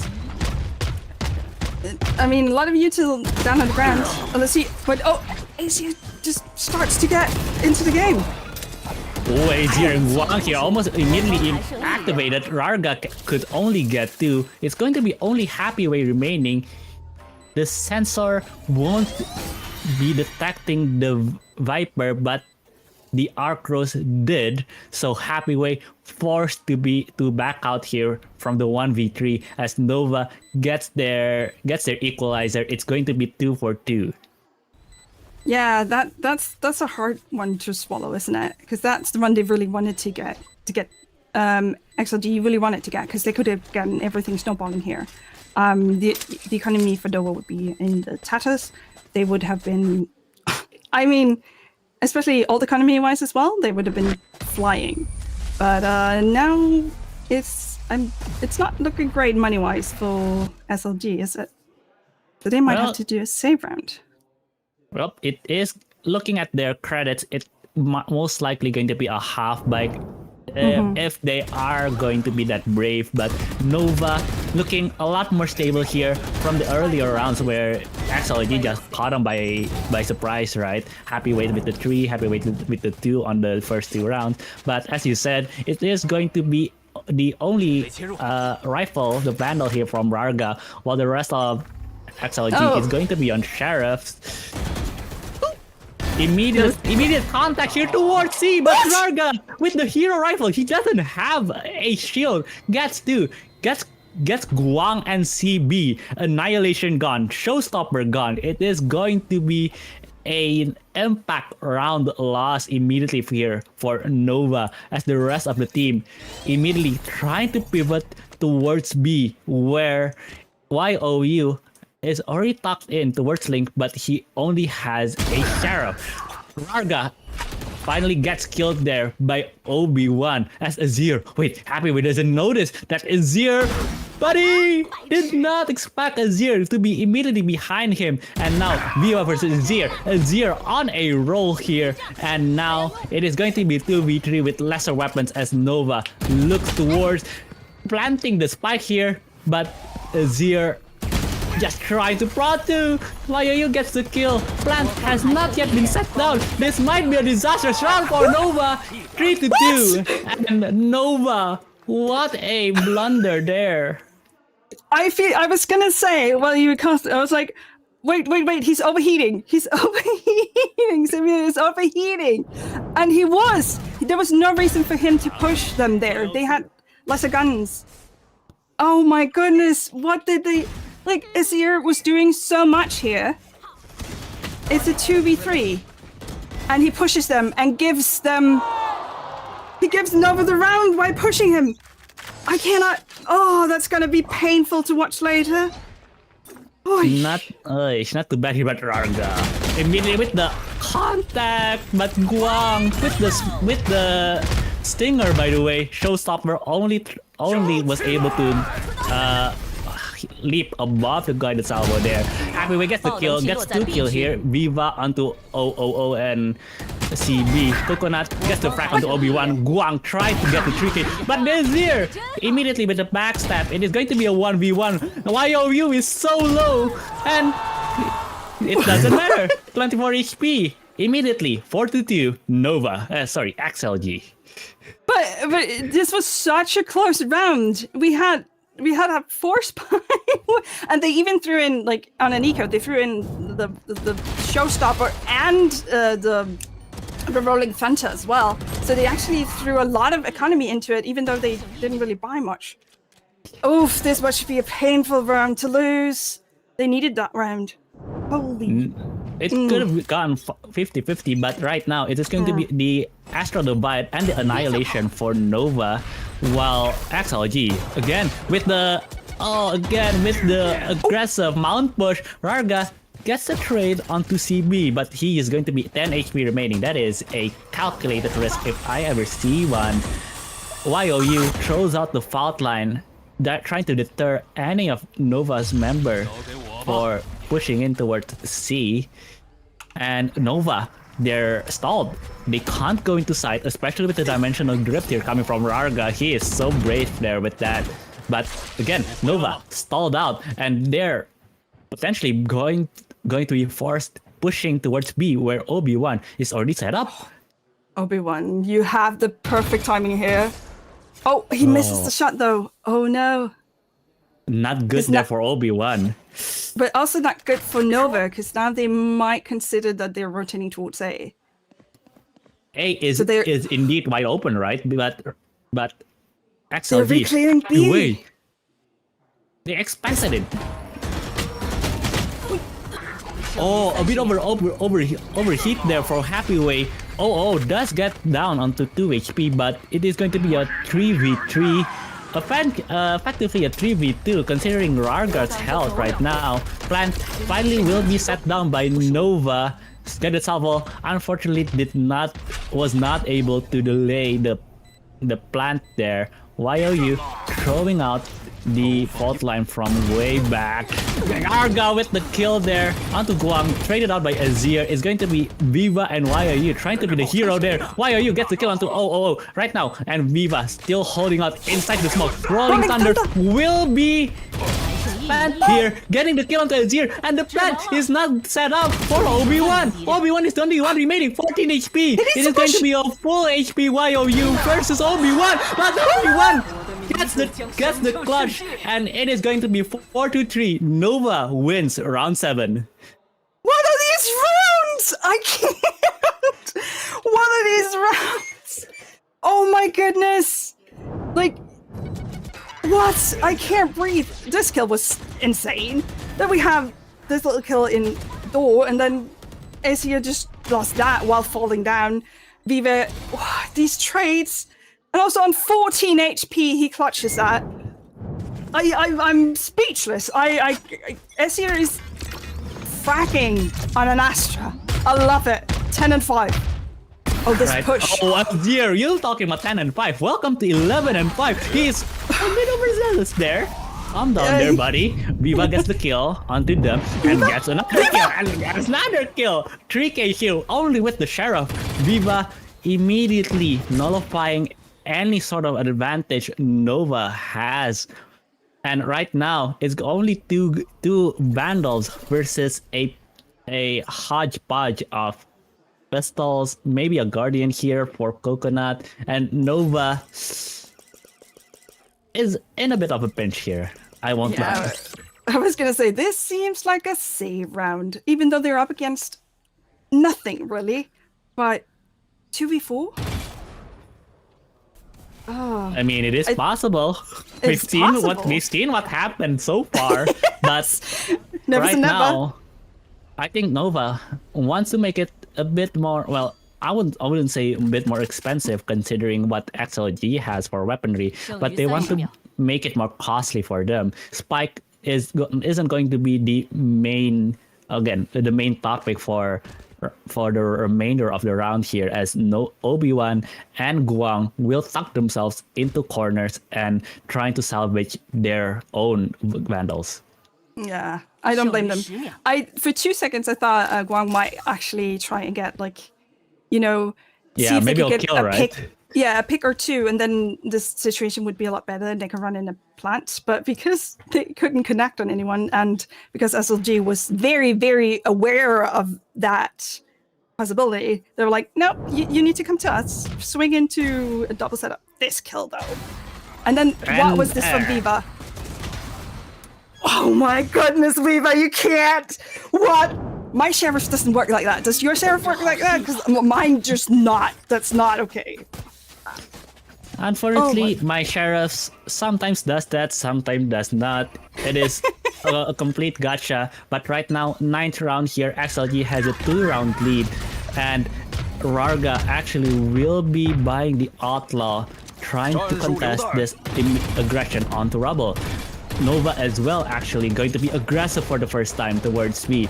And the pet coming in for Happy Way already popped here, completely covering the entirety of Mound. So Nova a bit stuck here towards B as they're trying to push out Happy Way from the pit and potentially gain an entrance towards C. But look at the personnel coming from SLG. It is going to be Rarga, it is going to be Coconut, and right now Nova trying to make themselves known here on C with the Steel Garden.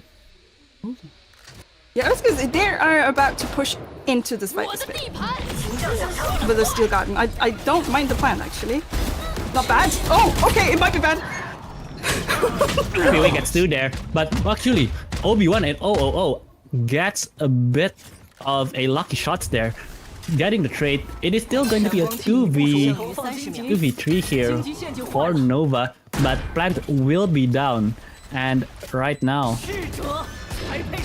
Steel Garden opposite.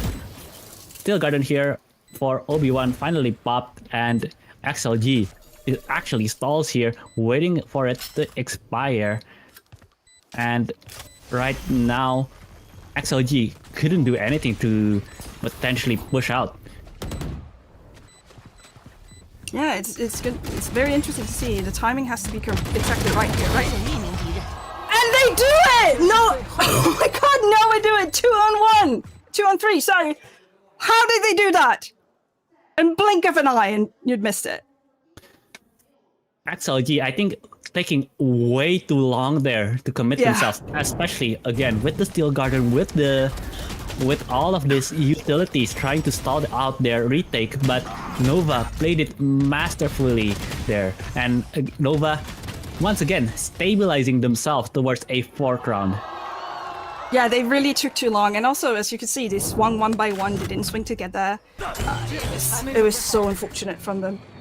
Yeah, right now, 10th round here. XLG, a bit of a half buy here. Only Viva with the Sheriff. He is deadly regardless for using the secondary, as Happy Way will be potentially facing against 5 members of Nova Esports, while the rest of XLG is actually going to be rotating all the way into spawn. Shearwall will be popped out, and Obi-Wan gets the trade, gets a kill onto Happy Way. Rolling Thunder is actually going to be used here, but going to affect nobody.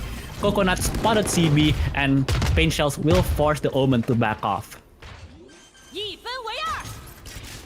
Alright. Let's see. This is a 4v5 retake. Let's see if they can do it. Does this not go good? Oh, Azir there with a quick kill onto Rarga. Oh, actually gets lost there with Coconut. Obi-Wan avenging him, but Astral Divide already popped, and XLG has no shot if they want to retake this. It's only YOU with the Bulldog and Viva with the Vandal.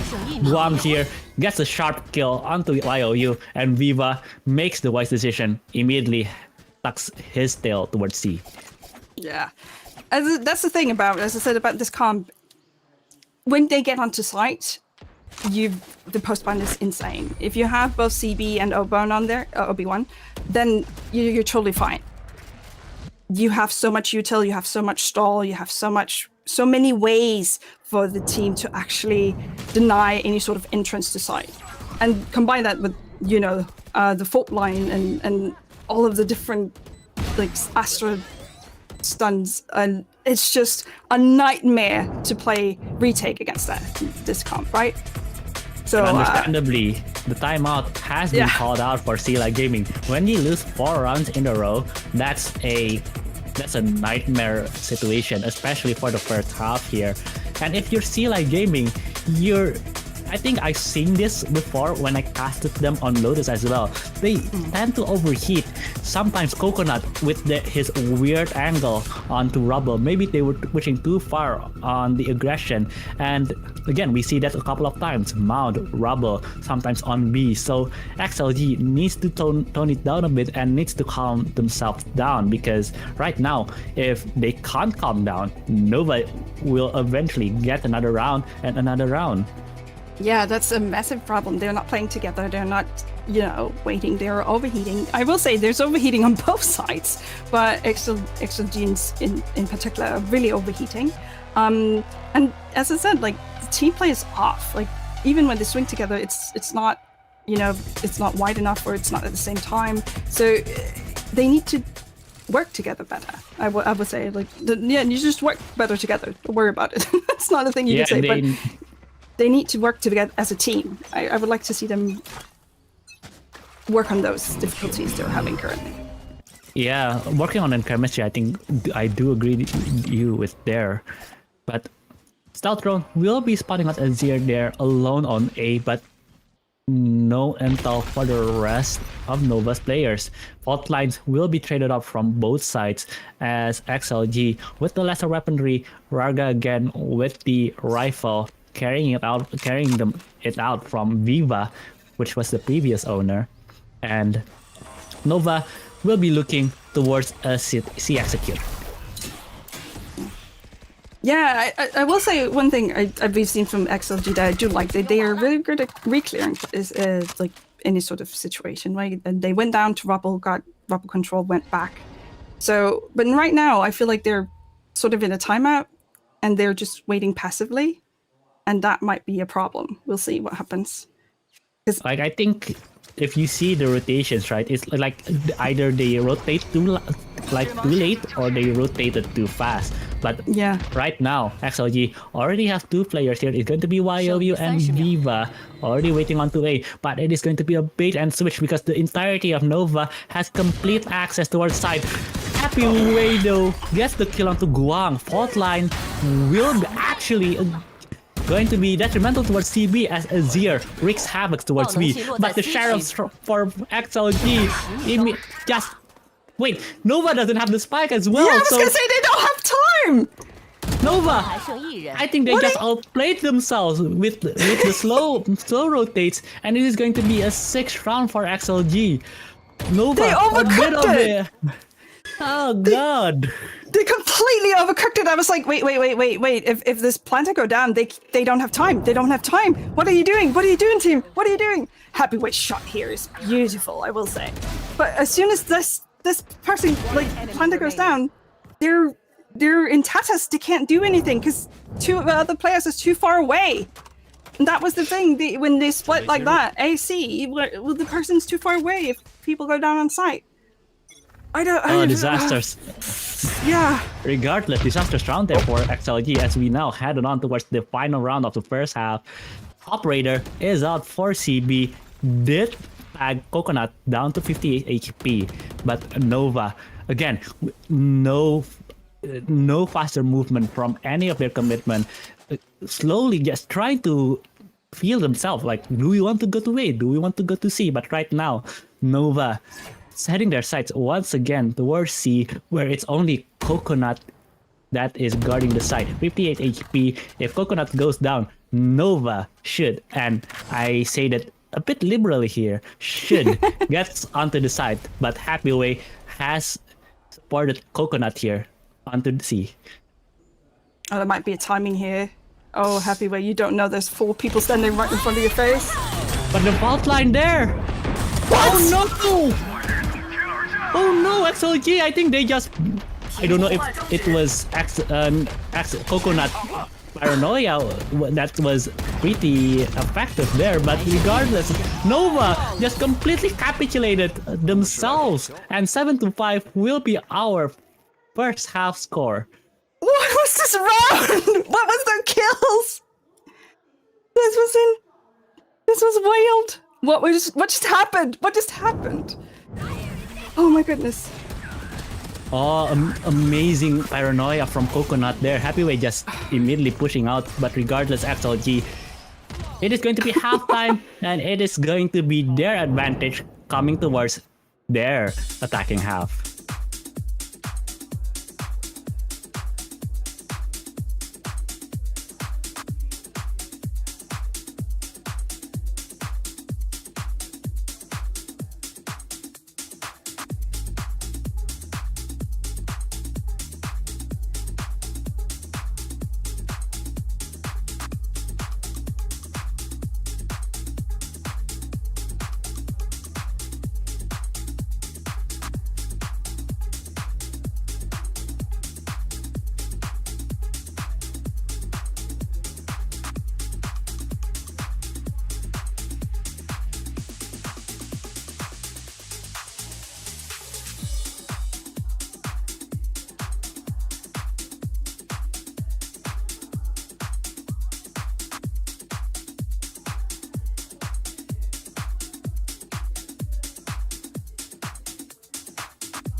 Oh yeah. Hello, we're back. Hello. So if you saw the graphics earlier, it is who do you want to get carried by? And right now, I really want to get carried by Happyway because I believe he is 12. I believe 12 to 6 or 12 to 8. So, and again, XLG, a bit of a. Of course, they had a lot of missteps in some of the rounds that they lost, but they've been strong on some of the rounds that they win. So it'll be interesting to see, especially with Nova, double Sentinels, with the Deathlock, with the Vice. It is going to be their ballpark for them on the second half, as we now head on towards the first round of the second half here. XLG is going to be immediately pushing towards B. Yeah, I was gonna say this is this combo you don't want to go up against like a defense wise. It should be very, very strong. So I can't wait to see how XLG will deal with it. Well, first of all, Happy Way finds is here, so that's a good one. No. They did not just fall for the same thing Happy Way did. Wait, the trades are coming in! Oh. And now it's just Coconut and Happy Way against... Oh, right now, it's only going to be 0-0 versus Happyway and Coconut. 0-0 is hurt 13 HP, but Happyway and cleaning up immediately 8-5. Yeah, this was an absolutely insane round coming from them. Immediately, like, as I was saying, this comp that Nova has is super defender-sided. I expected them to be it would be very hard to get into sites, but this rush was just wild from them. And then, of course, like, the little picks that Happy Way got and just, like, coming into the site was just very, very beautiful. But also, it was complete and utter chaos. I will say that. Like, at one point, I was like, I don't even know who's dying. Right. Yeah. Right now, it is going to be the 14th round here. If you see the graphics on the side, 55% pistol round here for XLG, as it is going to be them pushing out towards C, and Nova actually gambling here towards A. Yeah. All right. Yeah. Then let's see what they can do with this. Like, this purchase, it's a complete force versus. I mean, none of them can actually afford to go down because they've all forced quite a lot of money into it. So it's going to be interesting to see. But the A stack is going to be the wrong gamble, I will say. Because look at this. They're already in on C, planting in like a couple of seconds, I assume. And then, you know, Obi-Wan is the only one there, and he has to call the entire team over. That means that XLG can set up Yeah, right now, set up they did, and XLG already holding strong here actually. Rarga trying to get the off angle here towards Nova, but Nova, I think they just want to die to the spike here. They don't want to lose numbers as early as possible, but XLG, Rarga actually trying to push, trying to prod out, spot on Obi-Wan, a bit of a trade here, and actually going to be losing his life regardless. XLG is going to get their 9th round. Yeah, and in a very convincing manner as well. Only one going down. And they, of course, will all... I was going to say, they will all die to the spike so they can get the extra money. So yeah, not bad, not bad at all. The gun that was lost was the Marshall anyway, so doesn't really... It's not that big of a deal. Let's see where they come into this bonus. YOU is... No, V1's the one who takes the hit and comes in with a Bucky. That's not going to be that bad, I think. Let's see. No, wait. I was going to say. Well, on the other side, we have what looks like a push down to get rubble control from Nova. Yeah. Let's see. Yeah. What do you think? Right now, I think Nova trying to do a bit of aggressive push here, trying to get immediately towards rubble, but XLG, knowing that they have the lesser weapon here, wanted to get the plant as soon as possible, even with the lesser weapon. Obi-Wan actually will get Viva almost immediately here, as forced to back off, and the trade there from Rarga and CB will take things into a 3v4 in advantage for Nova as XLG is stuck towards B. Yeah, coming into this, like retaking this side is so really difficult. Oh, Coconut was trying to get his here, but oh, this might actually be very painful. It's going to be Happy Way remaining. It is 2v1? Guardian versus 2 Vandals. It was close, but sadly Happy Way did make it offensive. It's only going to be 1 rifle for Obi-Wan carrying out for towards the next. But it was so close. I would say, and what a bonus from them! Only leaving 1 gun behind. Yes, they didn't get the plant. It doesn't matter. They took 4 guns out of the hands of Nova. Like, I would be so happy if I was XLG right now. I cannot lie. Look at this. Yeah, right now. Look at the financial situation. Oh, goodness. This is a very important round. Basically, whatever team does not win this round is going to be in the save next round. Like this. Right now, but Rarga a bit again overheating here, trying to prod out towards rubble, gets killed there by one of the Nova players. I believe it was CB with the trade. And now Obi-Wan ready to welcome the remainder of XLG players. Actually had to dodge the breach utility, kills Happy Way, gets paranoia, eventually gets killed, traded by Coconut as Nova and XLG. It's only 0 remaining. XLG is going to plant. Or are they? Oh, a bit of a disaster around here. Jimson, I don't think this is looking good here for XLG. It's definitely not. I will definitely not say that this is looking great. I will say though, CB is super low. But if he can isolate it in some way, he might be able to get it. And I assume they're going to swing together because of that. He gets it! Oh my god, they did it! They lined up for him! I cannot believe that. Are you serious right now? I was just saying, like, he's probably going to peek first because he's low and... what was that? He did peek first, technically. Oh my god! They were looking at the wrong angle too. They were expecting someone on mound, but yeah, they were looking someone on mound. It's just they immediately lined up, and XLG taking advantage of the situation from the jaws of defeat. That was... oh my goodness. I assume there's a timeout coming here because that was... nobody called the timeout, but yeah, I feel like XLG could also take a timeout because that was a very, very intense round. Yeah, so I think the first thing you would say there is like, hey, you both peek the same direction. Maybe just be aware that the people in sight, those angles. make sure. Also, what do you think they would like? What would you say to Nova in this situation? What would you get to get them back in the game?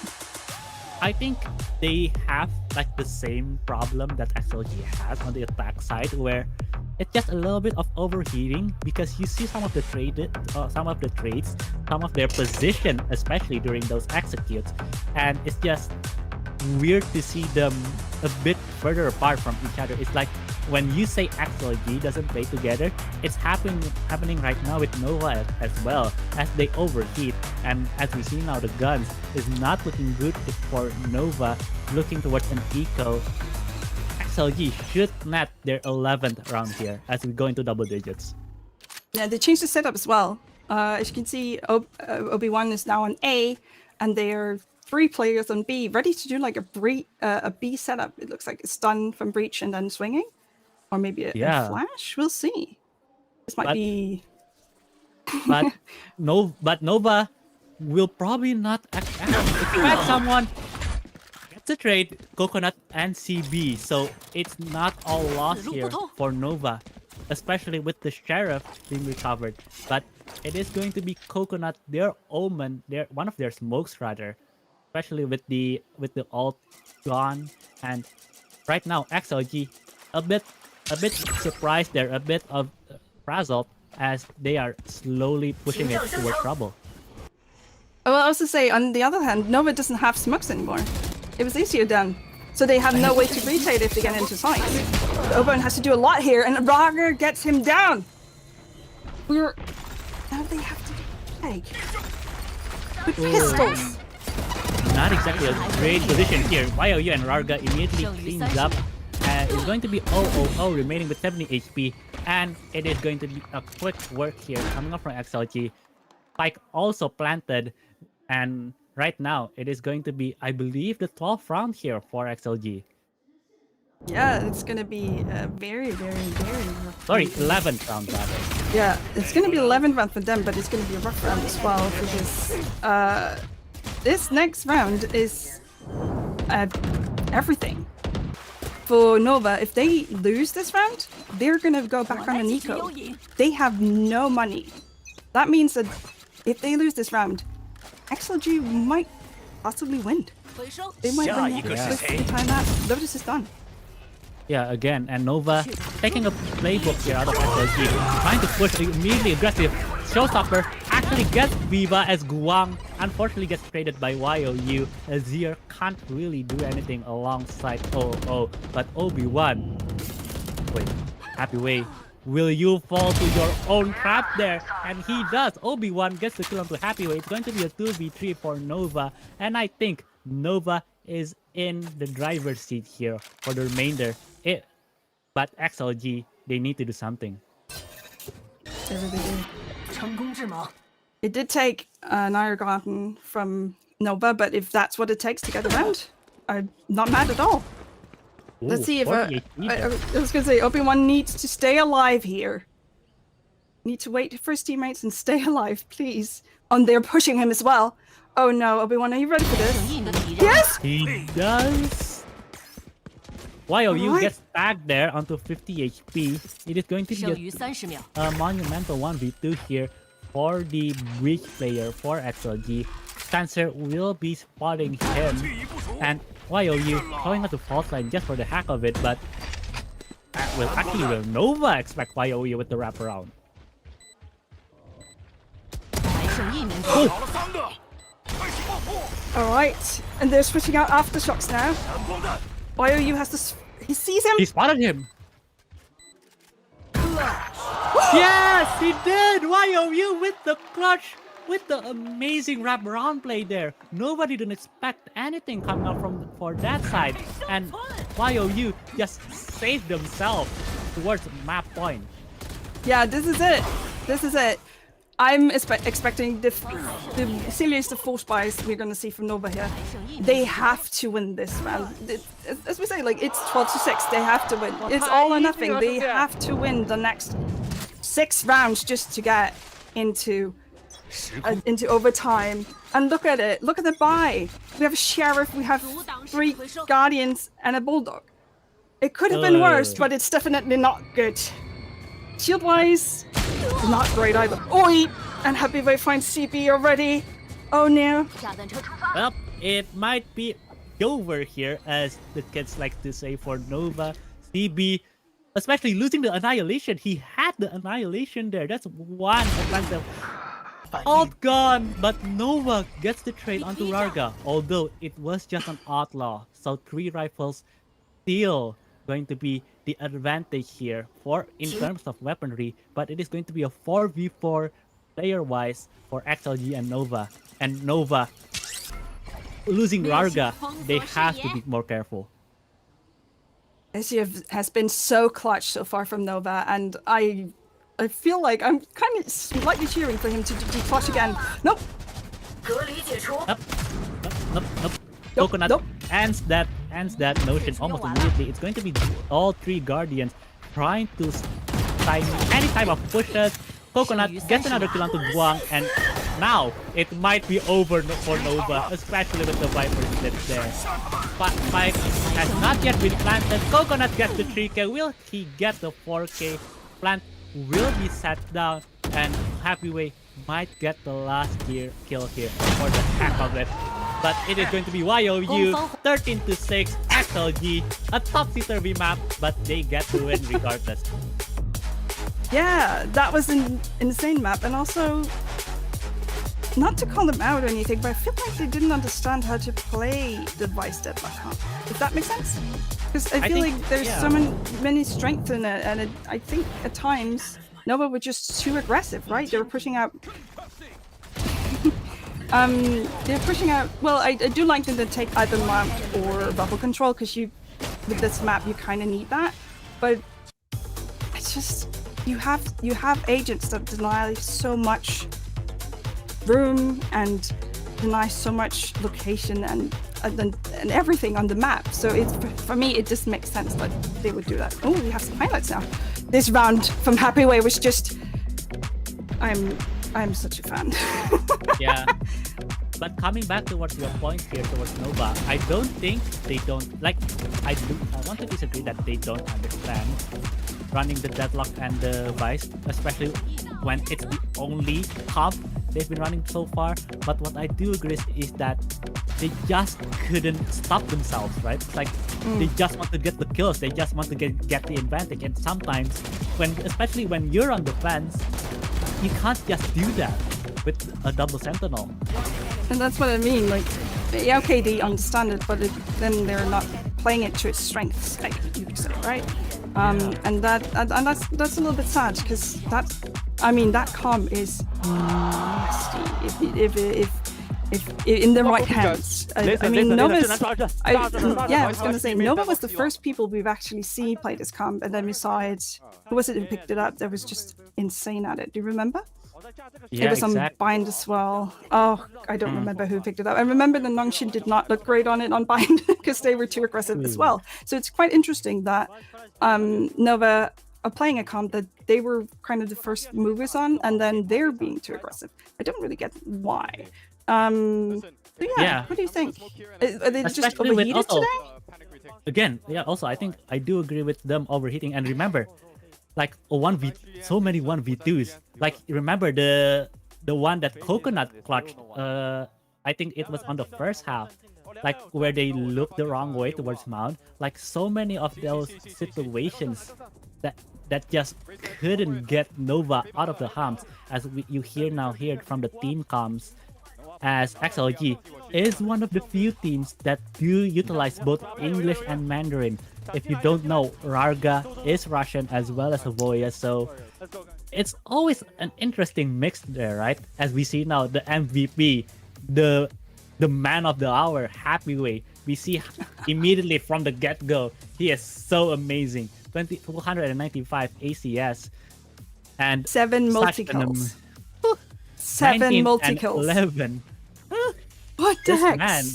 This man is unstoppable. But commiseration as well to Azir. He was also good tat for tat here. And unfortunately, it's just Nova couldn't really solve their problems because they were looking close in some of the earlier rounds. It's just on the fence, they just completely fallen apart. And that's and that was when that's what with the beginning we were like, oh, XLG needs to get a lot on their defense because Nova should do great on defense, right? So, yeah. And you can see first bloods wise, Nova were actually better, right? So they lost in first bloods as well. Like what happened here? Like they were good on some of the individual plays, but in terms of their team plays, XLG just crushed in towards the end, especially now coming in towards the second map, which I believe was it oh yeah, Ascent is going to be Ascent. Yes. It is on will be our second map, a map that Like Gaming actually never plays. Yeah, it is going to be interesting to see how they're going to adapt, and right now it is going to be all that we can expect as we are going towards a break here. So stay tuned. Yeah.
Welcome back. Hello, everybody. Welcome back to our VCTCN Community English Cash. It is going to be XLG versus Nova second map. You've just seen XLG winning pretty convincingly here towards Lotus, as we now moving on towards the second map, which is Ascent.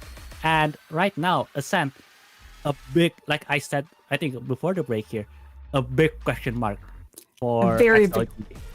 Well, a very big question mark, and also just a question mark in general, because we've only seen Ascent once from Nova, and they played a pretty standard comp nowadays, of Breach, KJ, Omen, Teho, and Yoru. So it's going to be interesting to see what they're going to do now. I do expect we kind of see the Teho again. If they're going to still run the Yoru, we don't know. It seems like they might, because they kind of like to run the Yoru. But Sheila, I wouldn't like. What do you think we're gonna see? I think Vice is pretty like doable on this map. If they're smart, they might go towards their strengths. Maybe a bit of a Yoru, maybe towards more comfort. Oh, we like have I them. said, yep. So a bit of a change up here. If you don't know, their last played Ascent was Jet, KO, Killjoy, Omen, and Sova, but that was pre-Teho. They will not be playing Teho once again. We'll be doing the solo initiator with the Sova, but it is going to be the Cypher, the Omen, the Deadlock, and the Yoru, which is honestly a bit unorthodox for Ascent.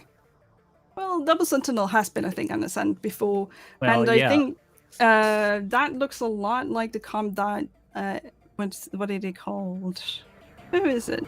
I think Apex run that comp, don't they? If I'm misremembering, it's something similar. It's an Omen, Deadlock. They have Double Sentinel, if I recall correctly.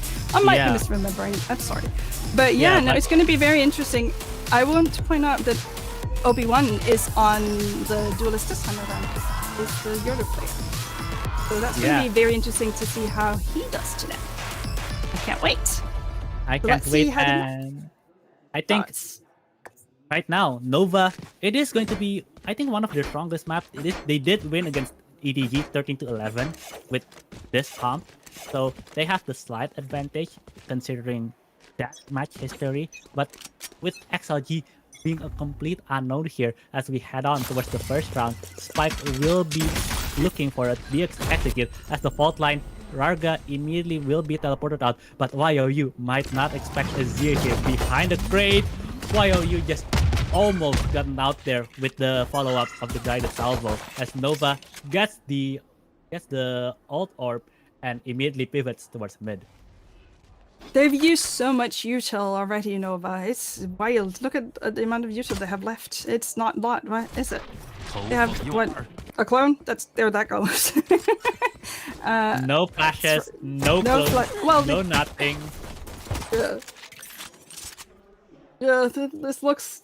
It looks very much like they were gonna get the pistol once again for SLG, unless they really make a mistake. Nope, Rocker goes in and gets and then repeats. No, why are you doing there, Nova? Wait, why?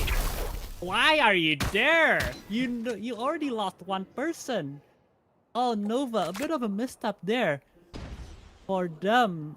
Just a weird combination for that mid execute. Obi-Wan does get the kill onto a very low YOU as Paranoia didn't find anyone. Guang gets the kill onto Happy Way, but completely weird round here for Nova as Spike has not yet been planted down. 40 seconds remaining. They will get the plant here towards A. No, they will get the plant here towards A, but Guang is already on bottom mid towards spawn. Will Viva expect him?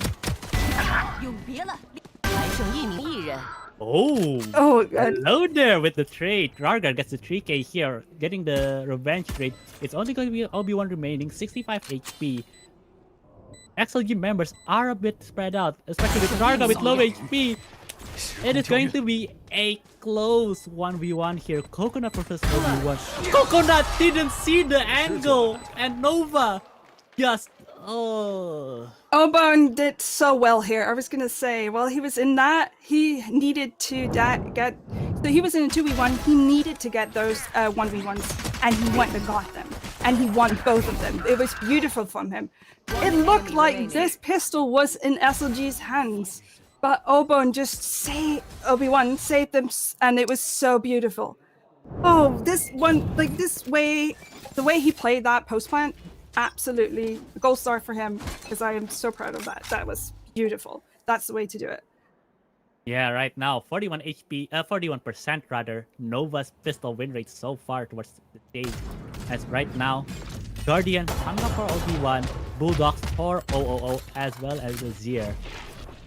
As XLG will actually gamble a lot of their 3-stack here towards A, and Nova doesn't want to dare to contest that at all. They're thinking about it, but right now, Nova, knowing the possibility, is going to be holding out towards Cubby. Yeah, let's see how they do. There are 4 people ready on for them for the site hit. I feel like they might have done some studies. Let's see how they do. They have to be very aware of this, like this possibility, and also they have to be very good at hiding coming here. All right, CBS, you.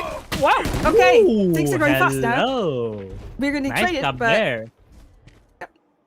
Nice job there for CB. Gets 1 kill with the guided salvo, another one with the ghost. I believe it was one of Guang or someone else that gets the kill onto Coconut. But right now, Nova immediately pivoting towards B. Karga gets another headshot, gets another one. 2 for him on catwalk. 13 seconds remaining. Nova picks up the pace. We might see a 1-to-1 here if they can't get rid of someone. But never mind. Guns wins the round and Nova cleans it up. what was that? The last 10 seconds of this round made absolutely no sense. It seemed like that bonus was out the window. Fortunately, you missed out. That sucks to you. Raga did so much damage here to make that possible. And Ezio just shines like a star. And I don't know what... I feel like XLG actually overheated a bit there. Like, you see how he pushed in... like, how Heavyweight pushed into his own cage there? He's super overheated. I feel like they overheated and threw away the round because they had that in the bag. Just a bit unfortunate there as we head on out towards the 3rd round here. Rifles will be the main weapon here for XLG. Actually a bonus. Nova, fast execute. Sensor will spot both CB and Obi-Wan out as Nova actually gets blinded by the paranoia. While Coconut and Rarga immediately cleans up, and it's going to be Obi-Wan remaining. And Rarga gets the 3k. It's 1-2 bonus converted. That was wild. First of all, beautiful flash that flashed all the people in A main. That meant that they could swing the person standing in wine. Use push out as well. Like these kills, Coconut is just spamming the smoke and gets 2. That's not fair. And then Raga just does this. Look at that. Look at that. That was a beautiful round. Him. Yeah, exactly. Quick It's round. like it's a beautiful round. It's a quick round. Rarga gets the 3k. It is going to be round 4 here on the cards. Dimensional Drift will be popped out for Rarga, knowing the information that was gathered from the Euro player, as he immediately tucks his tail back towards spawn. But they already know that Nova has a lot of their stacks on top mid. I don't know if I like that use of the Dimensional Drift that early on. He found that there were people just trying to swing into A, but they could easily rotate. They're basically in their spawn at this point. And now they stand here, like, XLG know nothing. They have no clue where they are. There's 50 seconds or so left on the clock. Nova could be anywhere. I really don't like that. But I feel like it was wasted. I would have just done retake, baby. Oh, but they're coming to 3 now. But again, even though the Dimensional Drift was popped early, Nova actually stalled out a bit because of it. Oh, CB, YOU actually gets the kill there. Obi-Wan will be traded with Coconut, and Nova needs to pick up the pace. It is going to be 25 seconds remaining. Spike is already onto 3. Coconut and Rarga are ready to welcome them. Happy with the backstab. It is going to be Azir on A main, Guang on Kabi. There's no time remaining if Guang wants to go for the 1v4, and Nova completely stalled out thanks to that early dimensional drift for Rarga. They just scared. They just got scared there from the Yoru. Yeah, I don't know why they waited so long. Again, oh, and Happyway takes. I was gonna say he can't even get the gun. Oh, that's the thing. Like, he shouldn't push because he needed to save that gun, and he couldn't even get that one. That's unfortunately. Oh my goodness. I was about to say, well, at least they saved one gun, and then Happyway does that to him. Oh, that's painful.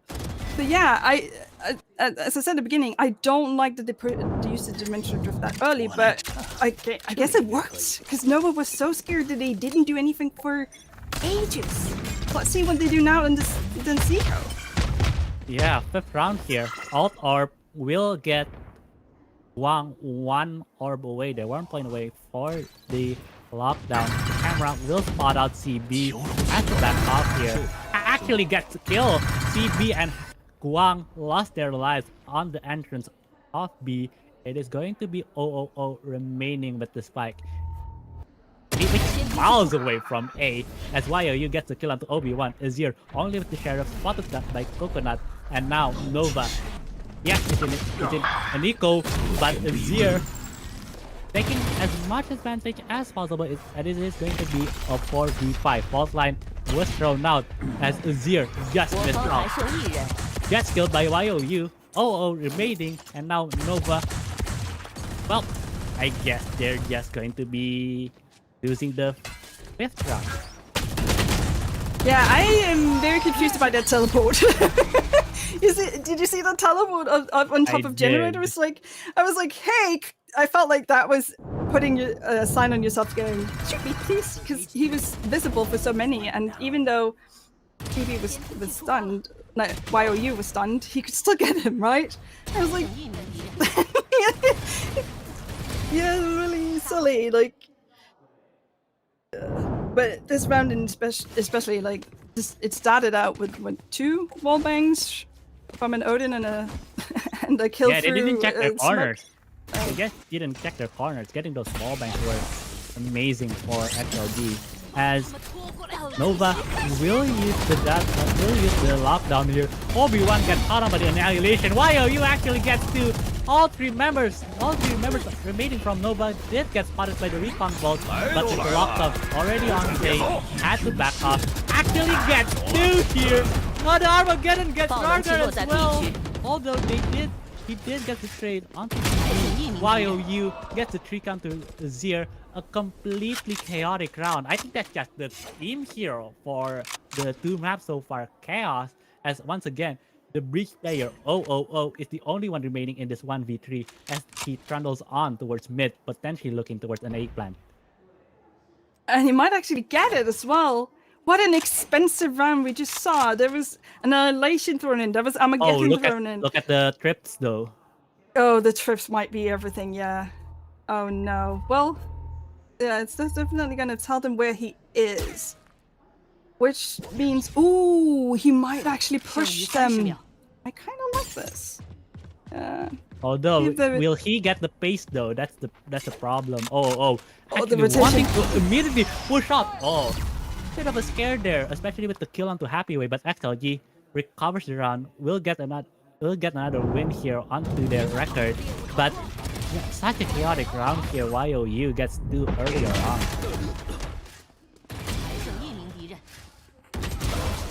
Yeah, this was a wild situation. The timeout is coming out. I was gonna say, please give me a timeout, and here it is. Even though it's been quite even at the beginning, there are definitely some things that I feel like both teams could work on. Actually, both teams, but taking your corners, as we said, like last round, there's been a couple of those where it's just, and also, once again, we see a lot of overheating, right? People are just rushing in. That also accounts up to checking the corners. Yeah. So I don't know. Again, we've talked about this on Lotus as well. It's like they can't figure out how to play as a team, especially Nova. As XLG does it a little bit better, but it's very disjointed. I think that's the right word. It's very disjointed. Yeah, no, what I we're do seeing. agree with you there. Just a lot of amazing like showmanship, like individuals. We talk Yeah. about the players, but as a team, Nova hasn't gelled quite much.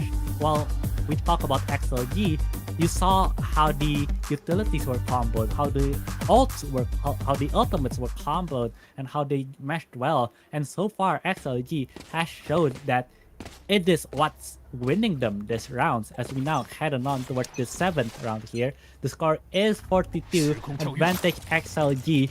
Now, with the broken buy for Nova, they're looking towards mid here, as XLG didn't want to risk themselves here, especially with an eco. Now, Nova not exactly trying to do something like too over egregious here. Yeah, let's see what they're gonna do. We have 3 sheriffs, a stinger, and a hero gun on 1. I don't know what they're gonna be. I will say, if they run into B, they're about to run into, I think, all That's of a the lot of util. Sentinel. No, that's a lot of Sentinel utils. I was going to say. That's all of the util you've ever seen in your life. So yeah, you don't want to go B. Ooh, but this from IOU. Baby. Oh, this was a beautiful play from IOU. And then the spam from Viva. Oh no! Already there are 2 people down. Oh, such amazing team play here for XLG. Nova got caught over and over again. Viva with the wall spray here onto 000. Someone called the Odin Meister here. And right now, Nova, 2 players remaining, 1 gun, 1 sheriff. But I think this is going to be hell for them trying to plan. Also, Obi-Wan just got a shot to the face and immediately is down to 23 hit. And Viva just never takes him mind. out. Okay, is he a good one? Clearly not, right? Yep. I was gonna say that's why a lot of people say that Deadlock is not a good agent, and I actually had this discussion the other day. I was like, after the changes, have you seen having the Ravnet on cooldown? Look, it got them 2 kills. Also, this was just silly. Like these spams. Oh, they can't catch a break. The poor people. Oh no. But yeah, Deadlock, the Deadlock Ravnet, the recharges is so good, and I love the way XLG uses it. Again, they play off each other's YouTube really well, don't you think? I was going to say, like, the utility usage for XLG is just sublime. The cam, the recon ball, as we see now, Obi-Wan contemplating if whether or not he will use the dimensional drift here. Spotted out Vargas, spotted a trip here onto B, as YOU might be meeting his maker way too soon here, as Guang will be credited with the kill, as Nova gets access towards B side, and finally we see our first retake here, I think, for the map. Viva, what are you doing, man? You can't be doing this once again, Viva. No, I won't accept it. Have we went rock as well? How is this a 2v4? They have the site, by the way. They had the site priority, but XLG, they don't care. They have the guns, they have the aim, and they just won themselves another round. I can't believe how they 12 and 4. They were 5v4. They were 5v4. They had the plan. They were on the site, and somehow XLG just does this. Just this bullshit. How many kills were wall spams? I'm just gonna be honest. Was it 2 or was it 3? It felt like a lot. Not even wall bangs, like smoke kills. I think I saw 5 of them so far. 6 to 2, I think. Oh, finally, I was going to say if Nova going towards a 9th round without a timeout, I'll lose it. But Nova recognizing that, okay, fellas, I think we've been rolled out here a bit too much for the past few rounds. Let's calm down a bit. Let's rethink our strategy, because harking back towards what you said earlier and what we discussed earlier, Nova plays as in like 5 individuals. Yes, yes, we saw some of the ultimate usage, just trying to get 1 kill, by the way, towards YOU, but it's just too wasteful, especially with a team like with a caliber like Nova, and Nova needs to play together more as a team, needs to calm down more as a team if they want to go back. Exactly, I can see the thought behind it. I can see where they went to go. Like, it's a very common play. You have the Hunter's Fury, you have Dimension Drift combined to get some kills, right? But I feel like they threw so much into this round just for it to land flat. The timings were a little bit off as well. It was just, it didn't look great, did it? And once again, we have a save round with a rifle on one. Let's see if Such a deja vu here from, I believe, like 3 rounds ago or 2 rounds ago at this point, as Obi-Wan immediately trying to sniff out any of the position. Viva, not again! Speaking of combo, the camera combo all the way from Switch there, as Happyway gets another blind kill towards Azir. Nova, like, yes, we talked about their what's the trick as well. There's Nova couldn't catch any break here after the timeout, and right now 5 HP with OOO, 25 HP with TB, only Guang here with the hero rifle. Yes, you got the kill onto Rarga, but for what, man? For what? Please don't get the kill with Odin. Please, take them out. Take that Odin away from him. I've decided he can no longer have that Odin. It is no longer hit. Like, no. This is criminal. We were talking about how it was a deja vu, like it was the same things we were watching over again. And as we were saying it, he gets the kill in the exact same position by spamming that mid. No, this is not okay. This is criminal, I tell you. I cannot believe that this is happening. Oh my goodness. Nova, buddy.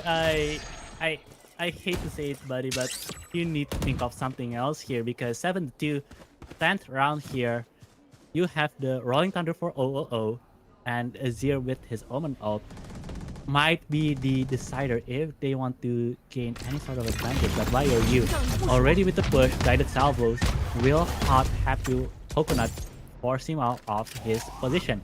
YOU, regress here. Oh, this position was nasty, but Guang actually learns from the mistake. I believe it was a previous round that I believe it was Obi-Wan who gets killed there by that angle. So good on Nova on recognizing the play. Now it's a 4v5. Nova's best chance yet for what, 6 rounds straight.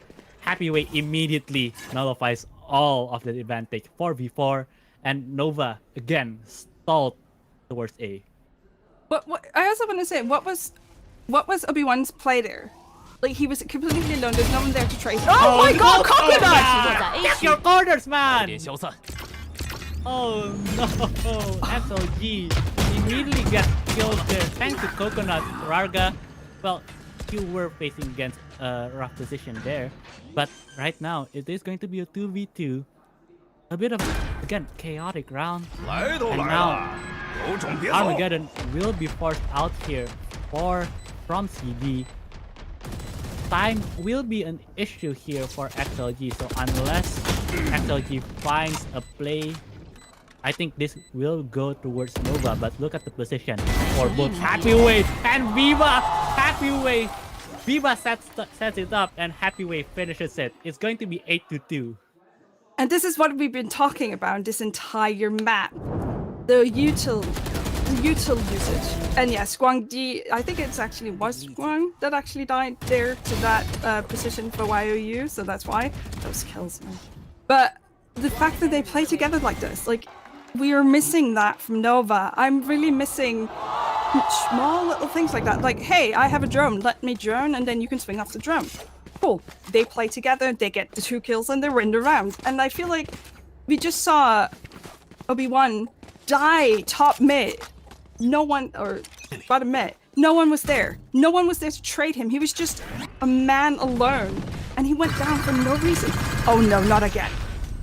50 HP there, lost for CB, so not big of a disaster for Nova. Rarga evacuated once knowing that Nova was already flooding in towards mid.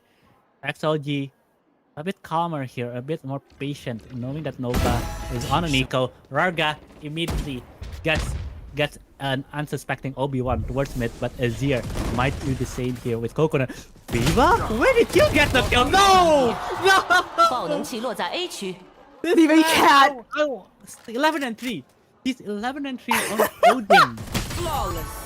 12-3 Oh my on gosh! Odin. That's a 4K right there. 9-2. And so far, I think XLG might be the favorites to win the entire thing. Are we saying that now? I mean,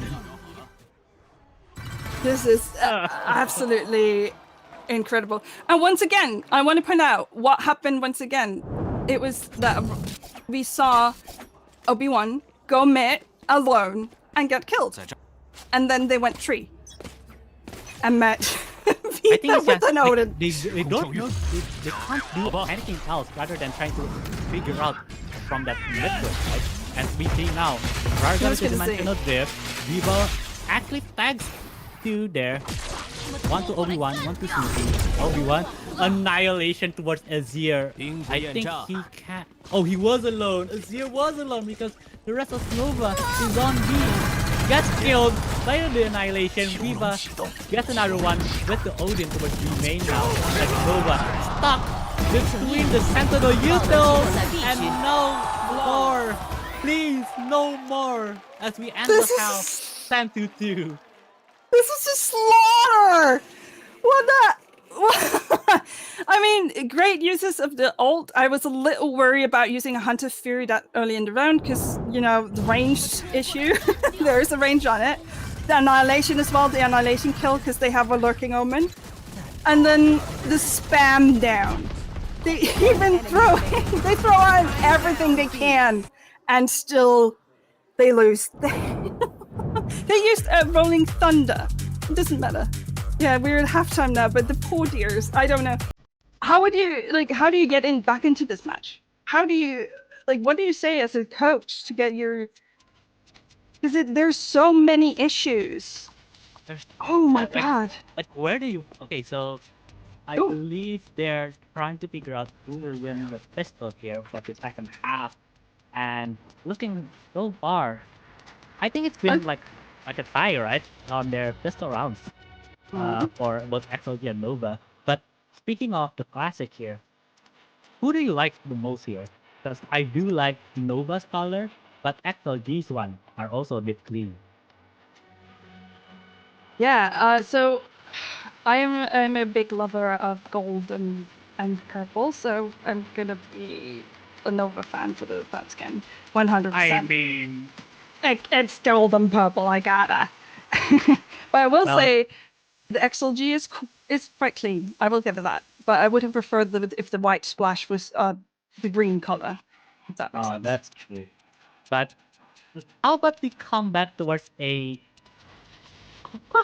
What adjective do you want to describe this map so far? Disastrous?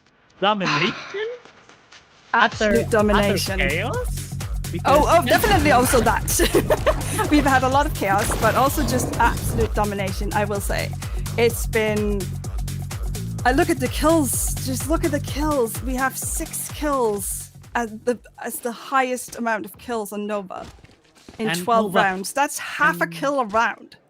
And remember, Nova doesn't have the stall util because in XLG you have the deadlock and the cipher trip. Nova, what do you have? They have a Killjoy. They have the Killjoy, but what else? So this might be a rough pistol around here as Azir on the off angle. Didn't manage to get traded there. Happyway gets the kill. Mid here.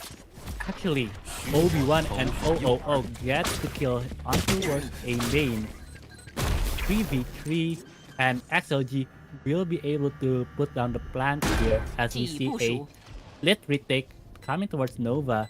Barrier mesh will be put down onto 3, and right now it is the biggest test for Nova at this point. Yeah, they need the pistol. They need the pistol to come back in this match, honestly.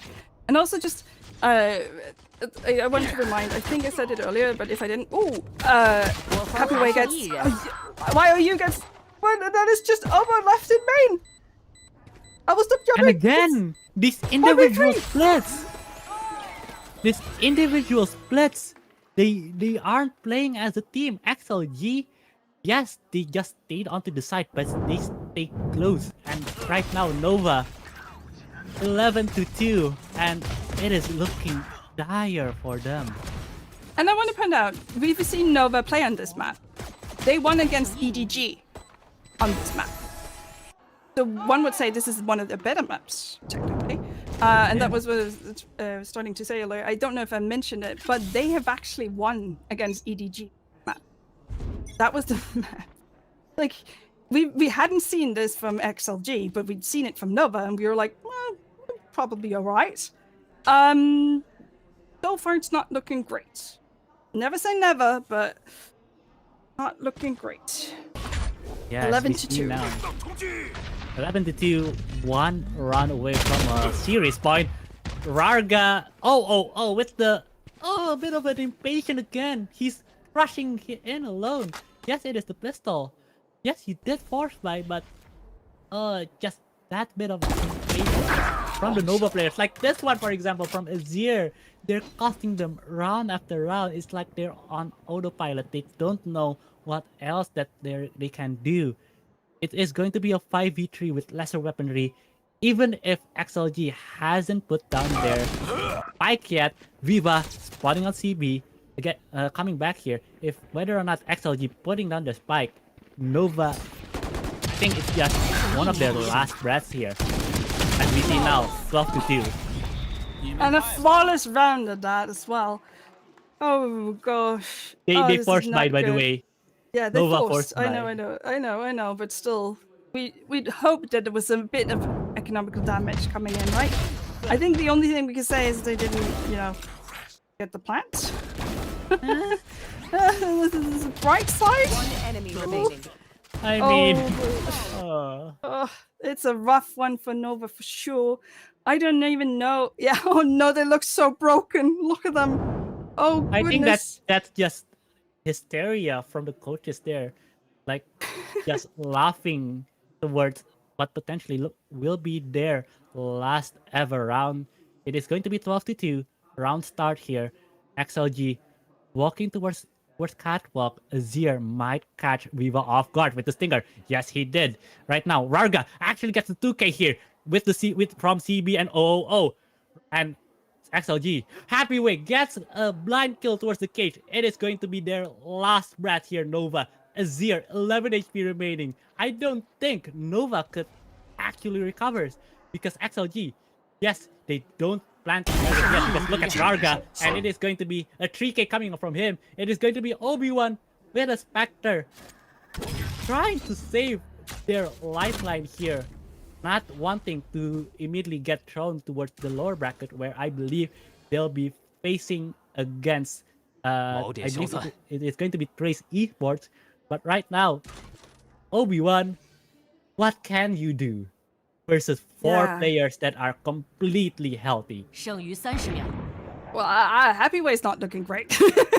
Wow, give him that. Give him that. But yeah, no, it's not 部署 a favorable situation to be in. I don't know what Obi-Wan will do here. He has to win. They've locked out. Yeah, it was good. Locked Heaven. They can do like he's about to find out they've locked up Heaven. Oh, barrier mash already being thrown out. Sensors has spotted him. Grabnet has put him down. Obi-Wan, you have to face the music. 50 HP. Coconut gets the last kill, and it is going to be a complete domination of a second round towards a 2-0 win from XLG. Oh, that was a run over. That wasn't even like they didn't even get to arrive at the map. He saw nothing. I feel so bad for them because again, this was actually one of the better maps, right? This was supposed to be one of Nova's better maps. What just happened? Like at least an equal standing, right? Because XLG never showed their ascent. Nova won against EDG with this competition, and to have XLG just run them over with for the first time, it speaks towards how XLG has prepped themselves, even though Ascent is one of their permabans, and they're going to face against EDG. That will be a very interesting. Yeah, and as you said earlier, I believe also Nova will be playing against TE tomorrow. So I want to say good luck, because right now you have to like think of their mental, right? You just lost 14-2, and especially with a lower round match, that will be a deal breaker. So that's actually my biggest worry, because what we saw today that worries me the most was not necessarily, you know, the comms or whatever. It was that the team play just wasn't there, and that they don't have any cohesion. There's no cohesion. There's no connection. There's no. I feel like the communication is off between them. It's not looking great. And then the mental just took a massive hit, because this was supposed to be one of their better maps. At least I'm sure they thought it would be. So yeah, how do you do when you have a match tomorrow? Well, they have to think of something soon. As we see now the highlights. Just look at that from XLG. It's just spam. We talk about the spam. We talk about this, but we don't talk enough about the setup, the utility usage, the camera on Switch, the wallbang from Viva, the wherewithal to just know that okay, go, like let the Switch just go kill. And I think that's what essentially pushed out XLG towards their victory. I really want to watch this map back and actually see what we got from the like how many wallbangs and how many smoke kills there are, because I feel like half of them were wallbangs. Yeah, and right now, as you see now on your screen, the team comms here for XLG again, because Rarga is Russian, they are utilizing both English and Mandarin. One of, I believe, 2 teams besides Dragon Ranger Gaming who use mixed comms, and especially like considering mixed nationalities like Russia and Chinese players, to have them come in a neutral language is amazing to see with this amount of cohesion from them. For sure. And also, I've been told that Des says that XLG predicted this veto, and that's why they picked Team A. I kind of like that they already predicted veto. That's gonna be because that means that Nova has been read, and that's scary for Nova, because that means that if XLG can beat them, who knows? I mean, and well, the man, the myth, the legend, Rarga, 346 ACS, 3.7 KDA, 216 damage per round, 1.4 kills per round. This man was unstoppable. And do you want to talk about the ACS from Nova, or because I'm sorry, because just opposite night and day, having like you see how they did on Lotus, maybe a little bit of hope, but to see them just immediately deflated right now, looking at the stats, just heartbroken for Nova. Even if it's in upper round bracket, 11 first bloods to 4 first bloods. Oof, that's 3 out rough. of 3 post plans, 4 flawless, 1 clutch. Yes, Nova did get a clutch, but of the 2 rounds they won, 2 rounds they won. 1 was a clutch. Like you see how labored, they had to win each round. Yeah. And that both of them are pistol rounds at the start of the map. Yeah, So, one was the pistol and one was the with the bonus, right, with their force bite, and it had to be a clutch anyway. Oh goodness, that's a rough one. I'm very worried for them tomorrow against Trace, I must say, because if you've been red like this, as I said, like if you've been red like this, and this is like 13-6 and 13-2, that's a stomp and a half, isn't it? That's not. I mean, they showed some presence unnoticed, but still 13-6. Oh, that's gonna be a rough one, I must say. It's a testament for both XLG's prep and a testament of how Nova just couldn't adapt. Yeah. Like they just couldn't get over the hump here as we wait for the interview here coming up in a bit. Yeah, Who do you think will be get point. interviewed though? Who do you think will get interviewed though? Oh, I don't know. I believe that is going to be Coconut.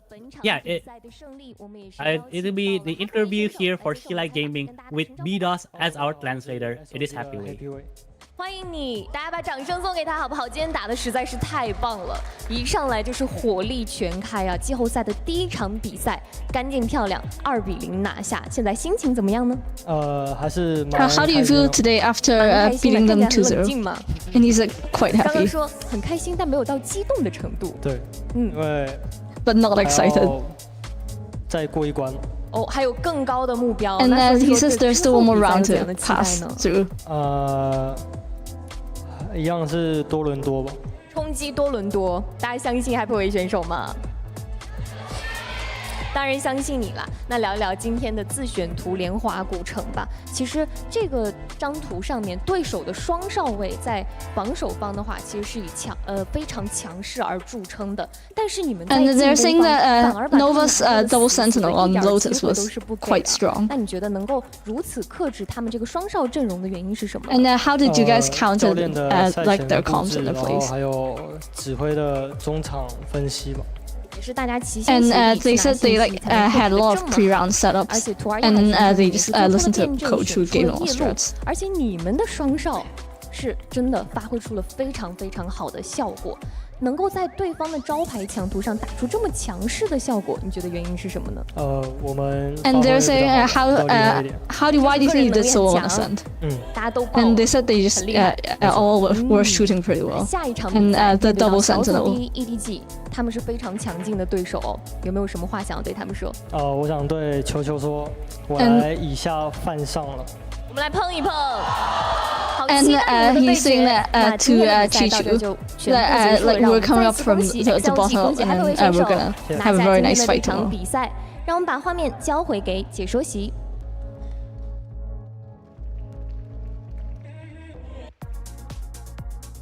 Welcome did you back, hear that? everyone. It is the translated interview there with Happyway. I think he's. What do you say? I think he's happy, I suppose. I also like his little call out to EDC, didn't he? He was like, "Hey, get ready for us. We're coming. We're coming from the bottom, and we're going for you at the top." I love it. I love it. I love it. And also, I want to point out one very important, because they did ask about the Lotus comp, which was double sentinel. I was like, the Nova comp should be very strong, and I love the fact that he like, well, yeah, our coach has just like anti-stratted it, because I was just like, what? Are you just anti-stratting it? Yeah, okay, cool. But that's the thing, if they know you play that comp, you can be anti-stratted. I think G at one point was a very good anti-strat team. So it's not uncommon to see, but I just loved it. He was just a straight up, yeah, our coach put up some setups and just had some plays, some strats to figure out how to play against that. And I was like, like, again, I feel like that's pouring salt into the wound already. Like they've just had such a rough situation, and then they're basically like Nova just getting told, hey, so you're super easy to read, by the way. It's like, oh god. I think it's both an insult and like a backhanded insult, right? Because yeah, we saw how you won against EDG, but we have this for you. So, yeah. But I think XLG, that reminds me of Casey, right? Common Core, last year actually, they were at the beginning of everything, they were amazing. They had so many beautiful strats and whatever. But as soon as people figured them out, they were in trouble, right? And I feel like a couple of teams have that issue where it's like they have beautiful strategies and strat books, but as soon as people as soon as other teams figure out the strat books, they scramble, they don't know what to do, and they look very uncoordinated, and that's what we saw today, wasn't it? It was a messy, uncoordinated. They weren't playing as a team. I'm very worried for poor boys in Nova because they have a rough one tomorrow, I gotta say. Yeah, speaking of tomorrow, we'll be also watching 2 of our first lower round matches. It is going to be Titan Esports Club versus Dragon Ranger Gaming on 10 a.m. BST if you're on Europe, as well as Nova versus Trace Esport. It is going to be 5 p.m. local time, 7 p.m. local time. It is going to be translated towards your own time zone. I believe it is 11 p.m. or around noon for CST. And these matches, Titan Esports and Dragon Ranger, are the ones I'm excited to see, especially what we've seen from Nova. So I'm excited for tomorrow. I'm excited for the rest of the playoffs because these teams, we are ramping it up towards Toronto. We're ramping up towards championship points, towards a possibility towards Paris. So thank you so much. That's the thing. I was gonna say, like, this is such important maps and matches because they want to have those points so they can go to the championship, and to have teams look so cool, like unsure as we had today, that worries me a bit, I must say. So I really hope tomorrow that Nova slept well, and I'm very excited, like you said, for the Dragon Ranger Gaming as well. The first match tomorrow, which was at 11 a.m. European.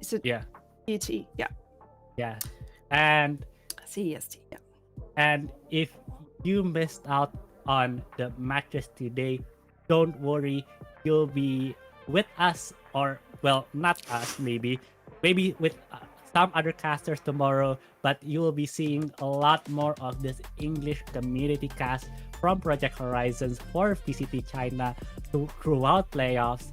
Thank you so much for your views, for staying tuned to us throughout our first ever stream here, and thank you so much for watching today. Yeah, we can't wait for tomorrow. Thank you so much towards Gimson, towards our caster for the first game, Bolt and Samantha, as well for the production, Fran, and our translator, BDOS. And hopefully, we'll see you on the flip side tomorrow. Bye-bye. Bye-bye. Have a good one. Thank you for today.